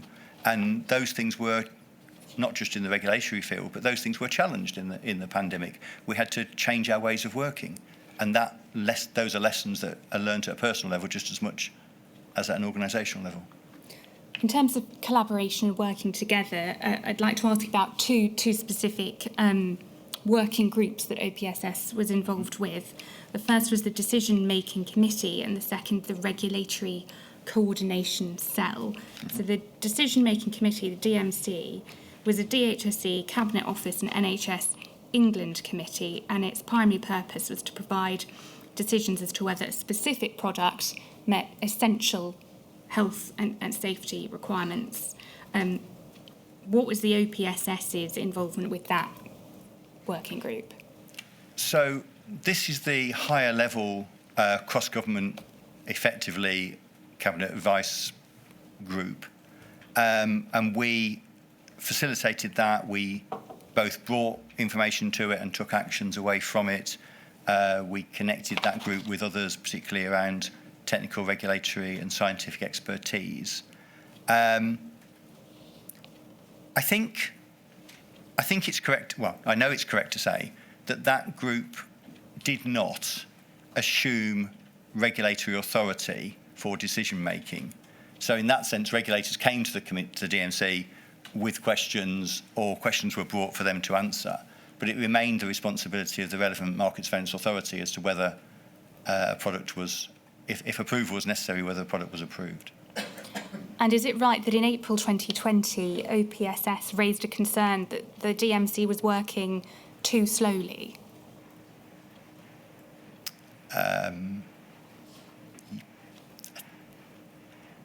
I think I'm not saying we didn't. I don't have specific recollection of that actual statement, but we were certainly very keen that the processes moved as quickly as possible.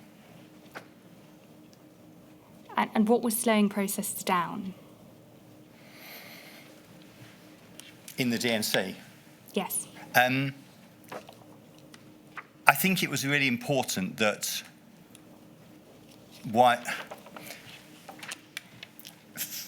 for any policy or for any policy decision, you want to hear a wide range of voices. You want proper consultation to occur. You want, particularly across government, there are different voices from DHSC, the Health Department, Treasury, my department, business. They will have different perspectives, and that's right. But in a time of pandemic, you also want decisions to be made quickly. And I think getting that right sweet spot between hearing people but making decisions quickly, I think we probably were trying to push for decisions made more quickly. All right. We'll turn to the Regulatory Coordination Cell. This was established on the 29th of April 2020, and it brought together OPSS, HSE Northern Ireland, and the MHRA. Is that right? Yes. And what was the purpose of that group? This group arose out of, almost from day one, we'd been having conversations with those organisations on specific topics, and effectively the group, we decided to create it as a group and give it a little bit of a sort of secretariat governance role, but actually it grew out of existing conversations. And those conversations were at a pragmatic level, if you like, a tactical level, around deployment, resources, challenges, what different regulators were seeing.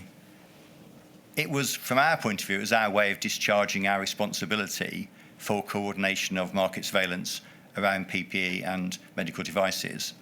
But I think everybody saw the value, and it was meeting incredibly frequently in those early days. Everyone saw the value in having a place where things could be discussed. Again, this was not making decisions on behalf of a market surveillance authority. At every point, it's the market surveillance authority who's given the statutory powers to make decisions, and having a group or a committee enables conversations to be held, enables ideas to be kicked around, but it doesn't discharge that decision-making responsibility. Was it necessary to bring all these disparate parties together, because responsibility for regulating PPE was fragmented and quite complex? I think if we accept that it's fragmented and quite complex, then that's a good reason to bring the parties together. So I'm not quite sure I've answered your question. Do you accept that the regulatory landscape was, at the time, fragmented and complex? You've already described, you have the MHRA with a different remit, of course, to the Health and Safety Executive, and they have different enforcement powers, and then OPSS has its own enforcement powers. You've talked about the sharing of market intelligence, you've talked about strategic objectives having to be shared, conversations having to be had. Does that all arise from a fragmented system? I think when we think about any regulatory system, there will always be boundaries and there will always be connection points. And as I said earlier, the fact that products can be used by different people in different places for different purposes, where regulation is intended to mitigate a given risk, means that you will always have to bring together those different purposes. You can brigade all them together into one regulator, but all you've done is brought those conversations into the regulator. You haven't changed the need for the conversations. And you will always have a boundary. So if you had a PPE regulator, you would still have the boundary between where those products interface with consumer products that are or aren't defined as PPE. You will always be able to find the boundary, and that boundary can be called fragmentation. So in that sense, whether it's over-complex or over-fragmented, I think, is a more difficult question than whether it's complex and fragmented. What I would say is that the way you resolve those things is through good use of data, good use of coordination, shared objectives across regulators, and good communication. And I don't think that's specific to this question of PPE. Can I just challenge you if I can? You seem to be more ready to accept it when Mr. Charlie challenged you, but I'll take that. If you have, let's take a mask, and if you're going to have two regulators looking at whether or not it should be authorised, they're going to have to look at the design, they're going to have to look at the efficiency. So are you not risking duplication if two different regulators are saying, right, well, this mask keeps germs in and or keeps a virus in or bacteria in, and it stops them from going out as well? If you've got two different regulators, one looking at does it stop bugs going in, and one regulator looking at does it stop bugs going out, doesn't that necessarily have a duplication of effort, or does that not arise? I think two things, if I may, my lady. And I'm sorry to use such a simplistic no. example, I don't want to trivialise it either by my example, so that's why I'm just taking a moment. If that mask was also used in a bakery where there's big issues with dust in the air and PPE required for that, then where do you draw your line? Do you say, at the moment we have that mask regulated for PPE by the HSE, and we have it regulated for medical devices by MHRA, and there's the line that you've described. If we had it regulated in the healthcare setting by one person because it was managing two risks, you would still have a line for its use elsewhere. So that's what I said about you can't avoid fragmentation. The question is where you put the lines and how you manage that. I think the second thing, and I'm possibly a little bit on the edge of my knowledge here, is that I suspect that the risks you're describing are rather more complex than you or I know, and it isn't necessarily simple to say let's have a device that protects the patient and the user. My understanding is that those dual-use products are not highly prevalent, that actually products are understood. But one of my recommendations would have been that I think we could, either in statute or in guidance, provide for that situation. I'm advised that it's not a problem in normal working, but clearly in the pandemic, where people who were not used to working in that situation had to make decisions. This was one of the things that they found challenging, and I think we could have, that could be clearer. So the recommendation would be for dual-use products. In other words, let's again use the mask. A mask designed to protect the wearer and the patient. So a mask to be used in a healthcare setting, designed to protect the wearer and the patient. Basically, there should be provision for there just to be one regulator for a dual-use product? My recommendation would be that there should be clarity on how that product is brought to market. So it's absolutely clear in the labelling of that, in the labelling and the bringing to market of that product, what it is being designed for. And for example, that might allow, we now call them approved bodies since we left the EU, but a notified body, approved body might then be able to bring that together into one approvals process, for example. Sorry to interrupt. Not at all. During the existence, during the working life of the Regulatory Coordination Cell, were there discussions between regulators as to whether products were dual use in that way, and which regulator should take the lead on a specific item? There were, yes, and there was some attempt to bring clarity to that question. From my reading of the file, I don't think it was a frequent and prevalent question, but it was a question. Let's move on to sector business guidance for PPE that was published by the OPSS during the pandemic. OPSS published a number of different pieces of guidance. There was guidance for high volume manufacturers, is that right? Yes. There was also guidance for those who were supplying items for use by the NHS. And there was guidance for small-scale manufacturers. Each of these pieces of guidance was updated several times during the course of the pandemic, wasn't it? So returning to the guidance for high volume manufacturers, that was updated, I think, some 7 times between the 2nd of April 2020 and the 7th of September 2020. Is that about right? I think so. And the guidance for small scale manufacturers between the 2nd of July 2020 and September 2020, there were 4 versions of that guidance. Is that right? I think so. Why did this guidance have to be updated so many times? In a sentence, because it had to be authoritative and the facts were changing, as a nation, our understanding of the facts were changing. In normal times, guidance should be consistent and authoritative and changed infrequently, because change has an impact on producers. You know, they have to get to know the new guidance, they have to work out what they need to do to change, they have to implement that all costs money, and it probably reduces compliance while they're making those adjustments, and so it's not a good thing.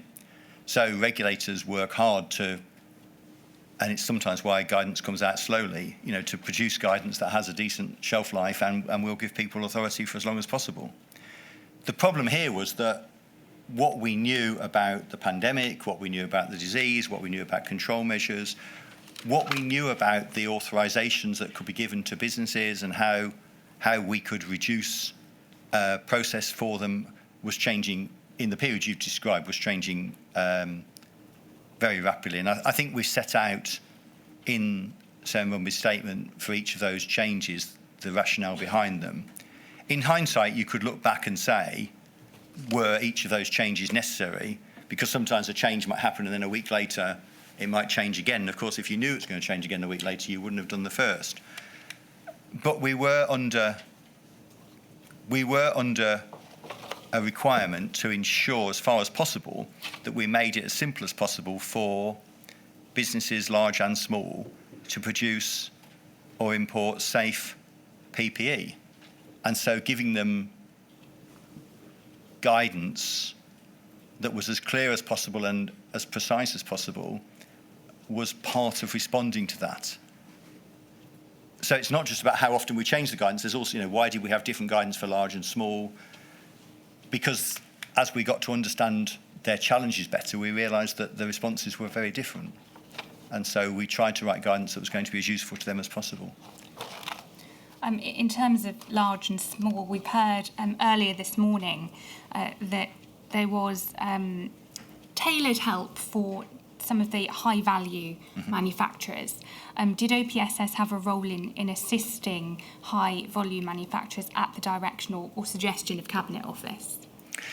Yes, in at least 2 ways. So one was working with organisations like PPE Make and others, where they were in touch with suppliers or potential suppliers to try and help work through the system, because as has been identified, PPE is complex and technical.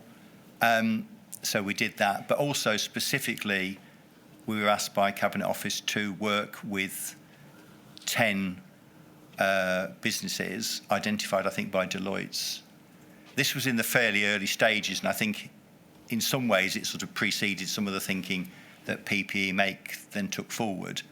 And the idea was to try and establish, by working with these businesses, whether we could, I guess, do 3 things really. One was whether we could help them to map their way through the regulatory process. The second was whether we could help other businesses to do the same as a result of learning from them. And then the third was if we could, as an organisation, better understand what the regulatory challenges were, and then put that understanding through this filter. It's really hard to deliver the essential health and safety requirements. That is just really hard. How do you help them deliver them? Or actually, this isn't an essential health and safety requirement. It's something that could be in some way eased. And I think putting them through that filter and seeking to understand that in concert with, in that case, the Health and Safety Executive, was part of working with the businesses. So yes, I hope that it helped those businesses to navigate their way through, but I also know that it helped us to understand. So these were the top 10 businesses that were producing items such as eye protection, gowns, hand sanitizer, and so on.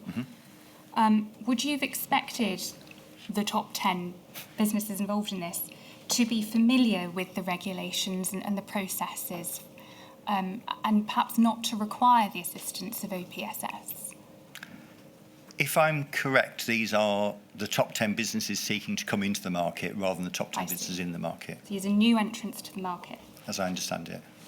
And you've told us about attempts made to assess whether the processes could be simplified. I'd like to ask you about a different topic now, and that is Operation Safeguard and the work done around enforcement.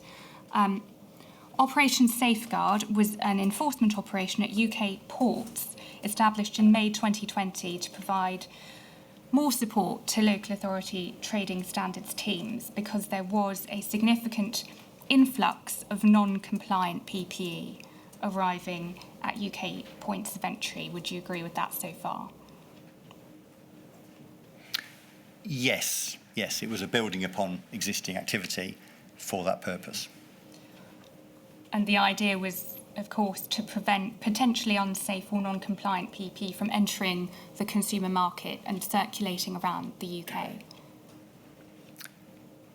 Not just the consumer market, the workplace market as well. The workplace market as well, thank you.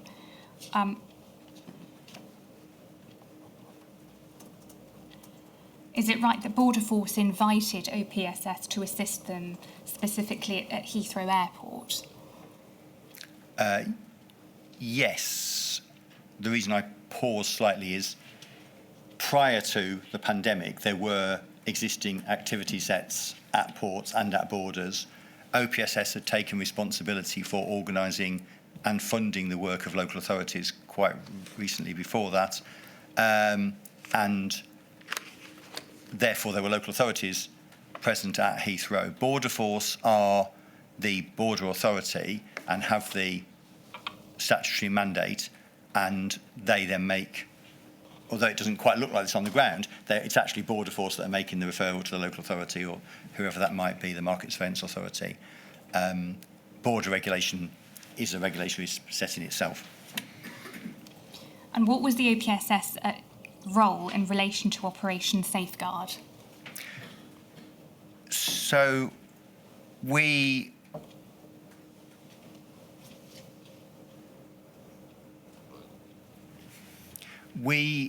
were responsible for bringing together and coordinating the activity that was required, using intelligence to prioritise and deliver resources, which did include OPSS staff at some points when there wasn't sufficient resource from other regulators. And essentially using a database to identify where the challenges are arising and then to deploy resources to seek to detect and deter that activity, which at that level is exactly the same as we do all the time. It's just that there were specific increases in volumes and specific increases in patterns. And in normal times, so the system works on a profiling system where you look at what the challenges are, which are the products that are likely to be dangerous, which are the suppliers that might be presenting a particular risk, and you put that into a database. PPE wouldn't necessarily feature as a high-risk product for the reasons I alluded to earlier, but clearly the demand in the UK from consumers, from workplaces, from the worried people, in principle, not from the NHS, because in principle the NHS purchase should be through the separate track, but we can't say what happened in every hospital and every care location. That increase in demand very quickly led to people, for good and bad motivation, seeking to bring those products into the UK. And that was visible through patterns of trading, So, for example, I remember at Doncaster Airport, which had relatively small amounts of freight, there was an uptick in freight and almost all of it was PPE. And Now, so, sorry to cut in, so OPSS was able to spot those trends, spot those peaks in activity and liaise with trading standards and local enforcement teams as to assist them where they should be concentrating their efforts. Is that right? So in that particular example, I think it was actually the local authority that had become aware of that change. They asked us whether we could work with Border Force and others to deploy resource, and we then put that through the intelligence system, and resource was deployed, and that was dealt with. But that was very obvious because it was a spike in behaviour. It's a little bit more difficult to see that same pattern at Heathrow or Felixstowe, which is the principal seaport. And what happened was the spike in imports was at airports first, because obviously you don't have the lag in supply, and then over weeks it then moved into more traditional sea-based supply. These products like PPE are not normally supplied by air because the value doesn't justify that. But there was a spike in air, which we saw at those airports, including East Midlands, where the major parcel activity is. And then over time, it then moved particularly to Felixstowe, but others also to other ports. But also by that time, the intelligence profiles were clearer, and we were able to work with the local authorities to carry out that work. And then HSE and MHRA would respond to referrals where necessary, either to do checks or to confirm conformity of the product. All right, thank you very much for that. I just want to move on to a specific issue that was raised by the British Safety Industry Federation. Is it right that the British Safety Industry Federation, which is the trade body that represents suppliers of PPE in the UK, raised an issue and said that the market was still awash with non-compliant respiratory protective equipment, raised this issue with the Health and Safety Executive, but the OPSS was made aware of this. One of the issues highlighted by the British Safety Industry Federation was that their members were seeing others selling non-compliant PPE without sanction, and that was causing them to lose the market share. But of course, it was causing a loss of confidence. Would you accept that there were sellers of non-compliant PPE that were acting without being sanctioned by any authority with enforcement powers during the pandemic? It was certainly the intention to locate and sanction anyone who was supplying non-compliant material, including PPE. I think what BSIF are referring to there, and we had that referral came through HSE in the way you've described, but also they came to one of our business reference panels and said something similar. We were conducting virtual business reference panels to understand business needs at the time. And I think they were probably talking about more than one stream of activity. So one stream was businesses that were not following the regulatory process, or were not waiting for the completion of the regulatory process, and or were using non-genuine. They were very concerned, I remember, about fraudulent certificates being used. So that, in a sense, was that one stream. They were also concerned about what we've just been talking about imports that were not being checked at the border of entirely non-compliant and potentially unsafe material. Well, can I ask you this? They used the phrase awash with non-compliant PPE. In your view, was OPSS and were the enforcement authorities actually winning the fight against non-compliant PPE entering the UK markets?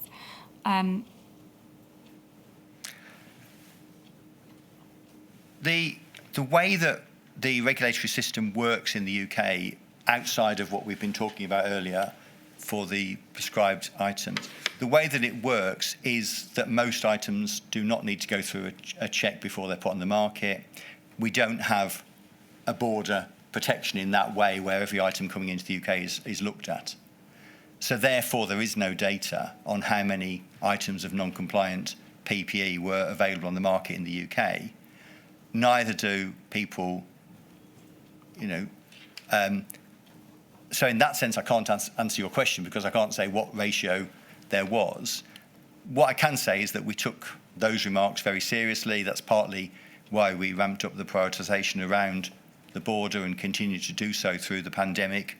The other place you look for information, to answer your question, is intelligence and complaints from what people are buying and whether they are seeing significant issues. And we did not see an uptick in people saying, oh, I've bought this PPE and actually it's no good.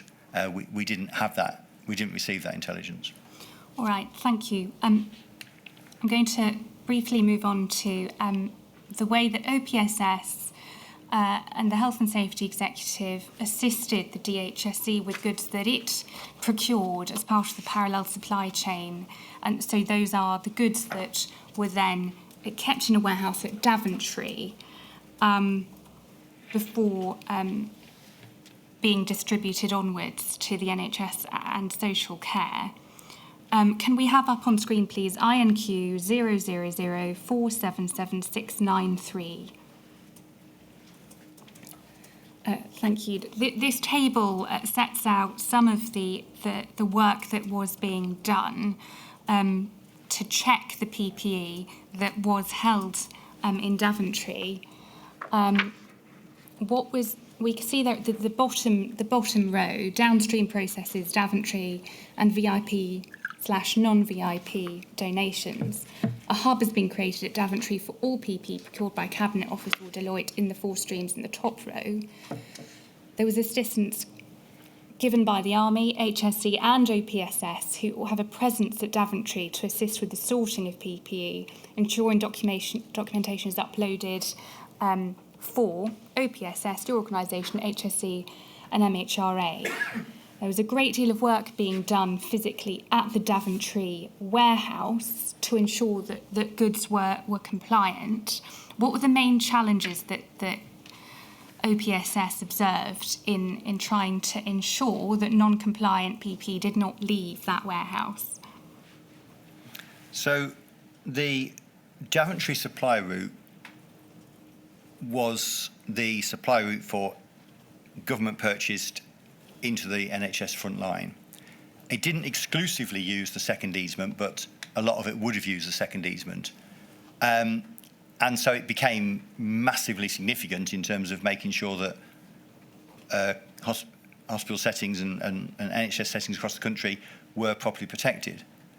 We were alerted fairly early on, I think in April, that there were problems with that supply chain and that there were blockages occurring there. And we were asked whether we could assist with understanding what was going wrong and also resolving that. So our functions over time were, first of all, that we initially in discussions and then secondly with people on site, we tried to identify what the problem was. Yes. Then we tried to identify who the resources were that could resolve that, and that would be regulators. The HSE were involved very early on, other regulators became involved, logistics and decision-making governance. We then resolved those problems, and in resolving them, created a proof of concept of how they could be resolved in future, and then wrote processes that would enable that to be done. So it wasn't just a matter of resolving that backlog, but how do you avoid that happening? Part of that was data gathering, and we created a secure SharePoint site that other regulators and logistics handlers could use so that the information could flow more freely about what could be approved and what couldn't. I think one of the problems was that because of the things we've talked about earlier about the expansion in supply and the challenges with getting those products approved, products that couldn't be immediately approved were forming, if you like, a barrier to other products flowing through, because previously product had flown through quite smoothly. So there were products that couldn't be approved.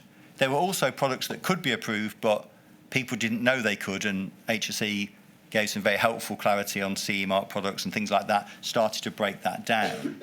But what really had to happen was that those blocking products, if you will, had to be moved so that products that could flow through quickly did so, and then the blocking products needed to be cleared as quickly as possible.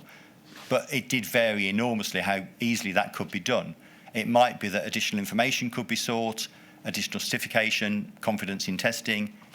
For some products, there was testing to be arranged through approved bodies. For some products, there was reworking that was necessary. That wasn't really very prevalent in this case because of the time lags. For some products, it could be deployed to other uses with a lower hazard context, and for other products, they couldn't be released. But all of that segmentation had to be done, and then the logistics that followed from that had to happen. And that was really what we were about, was that coordination.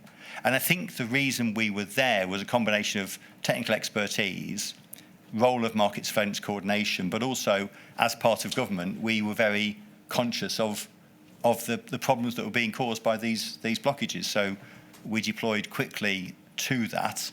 And then having done that and built that capacity through training others, we then handed that over relatively quickly, although I know my team think it took us too long to hand it over, but I think we handed it over quite quickly. And then we continued. There were some problems that happened in July, I think, and through into August, September, where we then coordinated efforts of regulators to resolve those things. All right, and thank you for that detailed explanation. I just want to ask you to take a bit of a step back and offer some reflections. You've already discussed what you foresee as difficulties with trying to, particularly around dual use items, ensure that there is a third regulator or some sort of different responsibility. Can I just put to you, there's a recommendation that's featured in the Boardman review, and we have that at INQ 0000555876 at page 6, recommendation 26. Nigel Boardman, as you may know, carried out a review of a number of aspects of government response to the pandemic.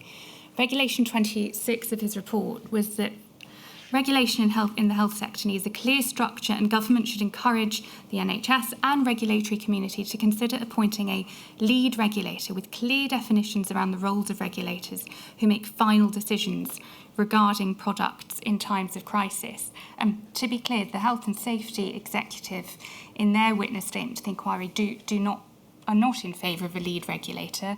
Neither, it appears, is the MHRA. Given your oral evidence to us this morning, it doesn't appear that you necessarily are. But can I just ask you for your response to that recommendation? A lead regulator with clear definitions around roles of regulators, around products specifically in times of crisis, like a pandemic? Yes.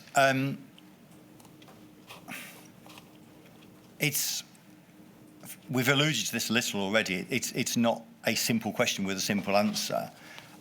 The comment I made earlier about dual-use products was a specific comment about those products, which are fairly narrow and defined.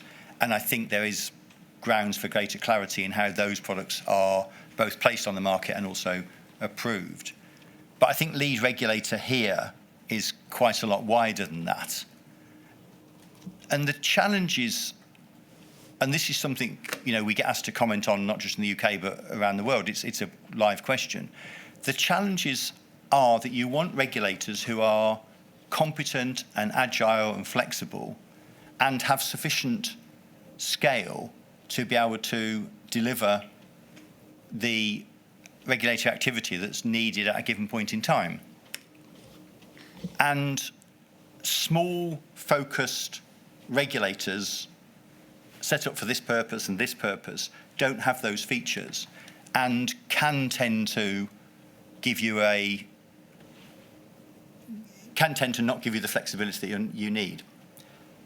There are reasons why you want regulators to look at problems and deliver outcomes. And to be honest, from the term, we looked at this at the time, and the RCC, the Regulatory Coordination Cell, looked at this and discussed it, and we've looked at it since, and I've looked at it in preparation for today. And I'm not entirely sure that I fully know. If what's being suggested here is structural change to create a regulator for, well... The recommendation is to appoint a lead regulator. Yes. So for a regulator to take the lead and to take responsibility for making final decisions on those specific products needed during a pandemic. Yes, and as I say, I think there's a role for regulators to be well coordinated, and for regulators to know who's in charge in a given situation, and for everyone else to know that. And so that's why, in response to my lady's questions earlier, I said for that narrow facet of a dual-use product, then yes, I don't think either in any sensible times you would want get it cleared by this agency and then go to someone else and start again. And if you can bring that together, if that's what we mean by a lead regulator, that has some value in that narrow context. But to me, what is most important is that you have good protocols, good coordination, good use of data, so that regulators can act as one, and so that to the business community or the supplier community, they are presenting as one. Now, whether you do that through a single point of contact or something is a matter of debate. Can I just jump in there? I'm very conscious of time. Some might be listening to evidence and might be thinking, well, regulators are brought together in various ways through various means during the pandemic. Shouldn't there just be one regulator that subsumes the role of both, at least with responsibility for items that we know are going to be needed in a health or hospital care setting? What would be your response to that? I don't think that would be the most flexible solution. There's a principle in regulation called the risk reflex response, which is a nice way of saying that we too often design solutions for the last thing that happened. And the danger is that we create a regulator that would have been the perfect regulator perhaps for this context, but the next context, even in a health setting, will be different. And as the example I gave earlier hopefully illustrated, if you say that this mask is regulated by this agency if it's going to a hospital and a different agency if it's going to a bakery, you haven't actually created a non-fragmented system. And you haven't necessarily given a better healthcare outcome either, because you've got the business then dealing with two different regulators, possibly giving different requirements. You will always have fragmentation, and you can't avoid fragmentation simply by redrawing the lines. Thank you, my lady. I'm conscious there are questions from others, but I have dealt with all Thank of you. mine. Could I just follow up that last? You told me fairly early on in your evidence, Mr. Russell, that a face mask, I assume by that I mean the kind we're talking about for use in a healthcare setting, or just a face mask, normally takes 12 weeks, you said. So what kind of face mask were you talking about? That was information from BSI regarding before the easement regarding face masks. That's right, took 12 weeks. I don't have information which face mask that would be, I'm sorry. Well, that sounds like it might well be the kind we're concerned with. And would that involve more than one regulator, do we think, that process? I think what they will be thinking about there is PPE. Right, and would that involve more than one regulator? It shouldn't do. Right. And how long did it take to get approval for face masks during the pandemic? The figure they cited was 2 to 5 weeks. I think it was 2 weeks to start with, but then they got quite a lot of failures, and it was 5 weeks by the time they'd sort of managed to eliminate that. Right, thank you. Mr. Weatherby. Mr. Weatherby's just there. Thank you very much. Mr. Russell, I ask questions on behalf of the COVID Bereaved Families for Justice UK group. Just a few questions from me. You've touched upon my first point already, which is about planning, and you indicated that OPSS had done some work on incident management capability, but it hadn't come to fruition before the pandemic. Have I understood that correctly? I think it matured significantly through and after the pandemic. So I think it follows from that you would accept that it would have been better had you had contingency planning in place prior to the pandemic. I think we could have had better contingency planning, yes. Yes. Well, what contingency planning was there, given the evidence that you've given? You've indicated that in real time your activities developed via the easements, and you put various matters in place, which I'll come to in a minute. But what contingency planning was there at all? In OPSS? Yes.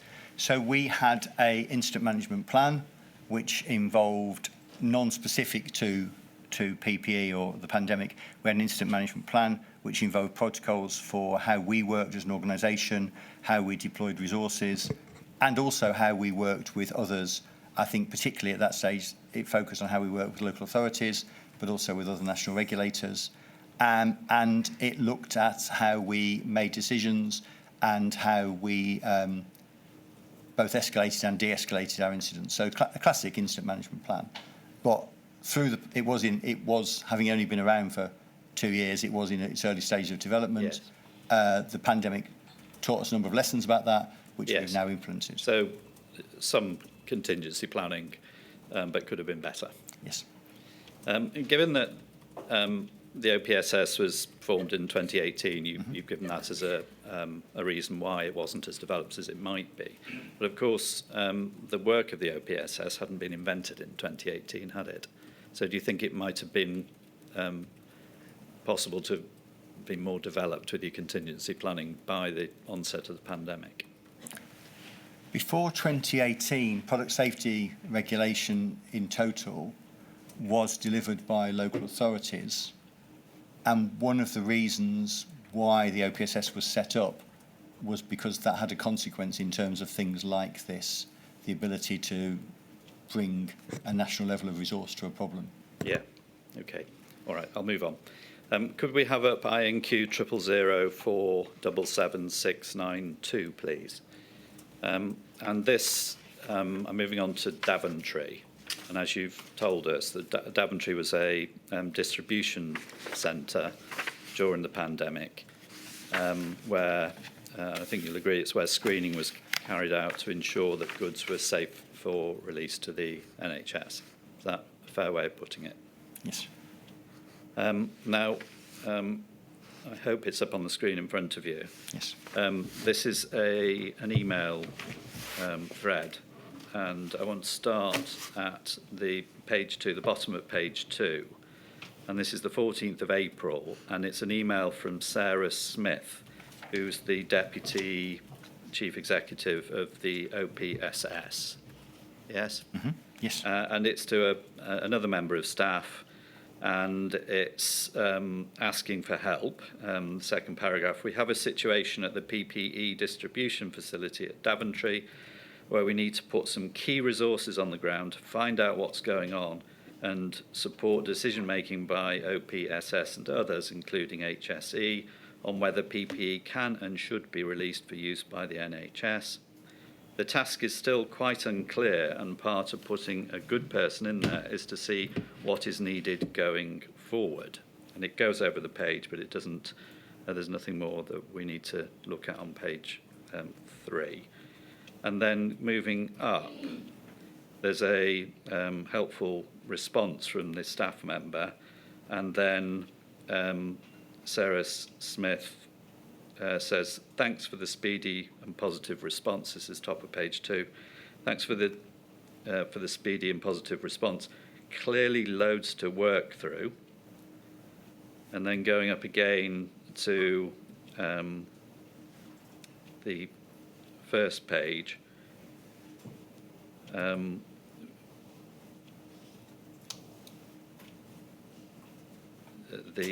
top of the page, thanks for your patience. We have a person at Daventry this morning doing an initial triage and dynamic risk assessment. Our current working assumption, subject to the person's feedback and advice today, is that we look to deploy a team from Monday, and we've also been in dialogue with somebody else. Yes? Mm-hmm. So that thread started on the 14th of April, and the bit that I've just read out, it was 2 days later. I'm afraid I don't know what day of the week 16th of April was, but it refers then to deploying a team the following Monday. So we're getting into certainly the second half of April by that point. Now, we know from other evidence, I think Brigadier Prosser is going to give evidence next week, that Daventry had been up and running since sometime in the second half of March. So are we seeing here a position where the processes for clearance and technical assurance or screening were still unclear and with a lack of resource by this point, second half of April?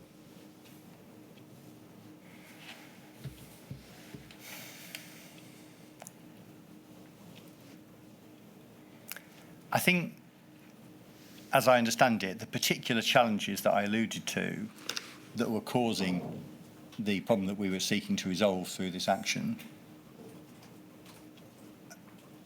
accumulated as the increase in supply occurred into Daventry. So it wasn't there into normal terms as more product was purchased and supplied, so it came in. But as it came in, these four challenges that I alluded to earlier in terms of why things couldn't quickly clear started to accumulate. And then the solution to that had to be, and as that started to happen, we were then contacted, and clearly what you've just read is the early stages of that dialogue. Yes. So but we were seeking to resolve it not only by going physically to the location, but also working with MOD, Cabinet Office, the various other people to try and understand what was happening. Yes, I follow that, but what I'm putting to you is that here we are in the second half of April. The facility's been up and running for certainly several weeks. There's a problem, isn't there, with the quality and reliability of screening processes up until that point. Goods presumably are going out to the NHS and they're not being properly screened. I don't think that anything you've just said indicates that goods were going out that weren't properly screened, no. Right, well, can you correct me, can you put me right? If what I've just read out to you, I mean, effectively your office is scoping and trying to provide resources to screen materials which comes primarily from new suppliers and is potentially problematic. And it isn't being done. So which part of what I've put to you isn't right? So the problem that we were seeking to address, and that has been alluded to in those emails, is a problem of blockage of supply not coming through rather than any suggestion of unsafe supply being made. The procedures for ensuring conformity were in place before the pandemic and subject to the easements were in place during the pandemic. But the problem that we were tasked to resolve was the combination of those factors, and the change in those processes was leading to product not coming through Daventry fast enough and there becoming a backlog, as opposed to a suggestion that unsafe item was being released. Well, I'm not going to take that any further. I've put the point to you and you've answered it. Moving on to a final point, that in the corporate statement of Sarah Mumby, and just for the record, paragraph 929, she states that the process at Daventry included a visual inspection by HSE and MHRA to check for discrepancies in documentation and consideration as to whether further testing would be needed. Can you help us with when those visual inspections were introduced? When they were introduced? When they were. So again, those, as I understand it, those activities were designed to address the question of whether this product could be cleared for release into the supply chain. Yeah.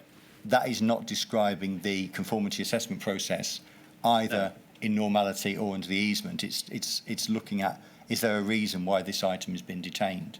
Yes, I follow that, but can you help us with that would follow from the deployment which we made on the dates that you said was at 16th of April. Right. So this is a pre-screening, if you like, to work out what needs to be looked at and what doesn't. Is that a fair way of putting that?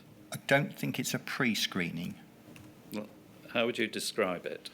It's a consideration of material that has been detained to identify whether and how it can be released. Well, the Sarah Mumby statement, which I've just paraphrased, indicates that it checks for consideration as to whether further testing would be needed. That's right. Yes. So if, as I said fairly quickly earlier, if a product had been detained, then there were various ways that could be then be released. It might be documentary checks could be clarified. It might be, that suppliers could be contacted and asked to supply more information, and that would be documentary. It might be that was not adequate to give the confidence necessary for a release, and therefore testing would be would enable you to build that confidence, and so. So I may have used the wrong term, but basically this was a starting point to determine whether further screening was necessary or not. And it came into being after the dates we've looked at in the middle of April. I hope I'm not being pedantic, but I'm struggling with starting point. This is product that has come in through a conformity assessment process, but has not been released because there have been issues arising from that. So I don't think it's a starting point. I won't take it any further. Final point. Ms Mumby goes on to say, again for the record, paragraph 931, that the inbound insurance process, quote, had solidified by May 2020 and involved Clipper Logistics taking photographs of inbound PPE, which would then be sent to OPSS. Is that a process that you're familiar with?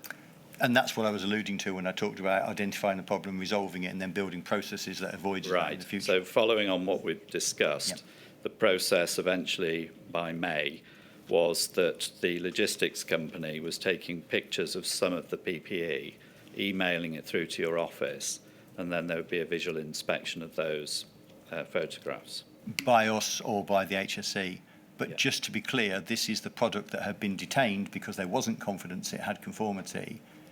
The product where there was confidence that it had conformity assessment was flowing through Daventry. This was not that check. This was the check where there was a problem or perceived to be a problem, and people on the ground were saying, can we get the regulator to clear this particular thing for this reason? Thank you very much. Thank you, Mr Witherby. Thank you very much indeed, Mr Russell. Those are all the questions we have for you. It's good to see somebody who's such an enthusiast in their field after so many years practising in it. So thank you very much for your help. Thank you very much. I shall return at 10 to 2.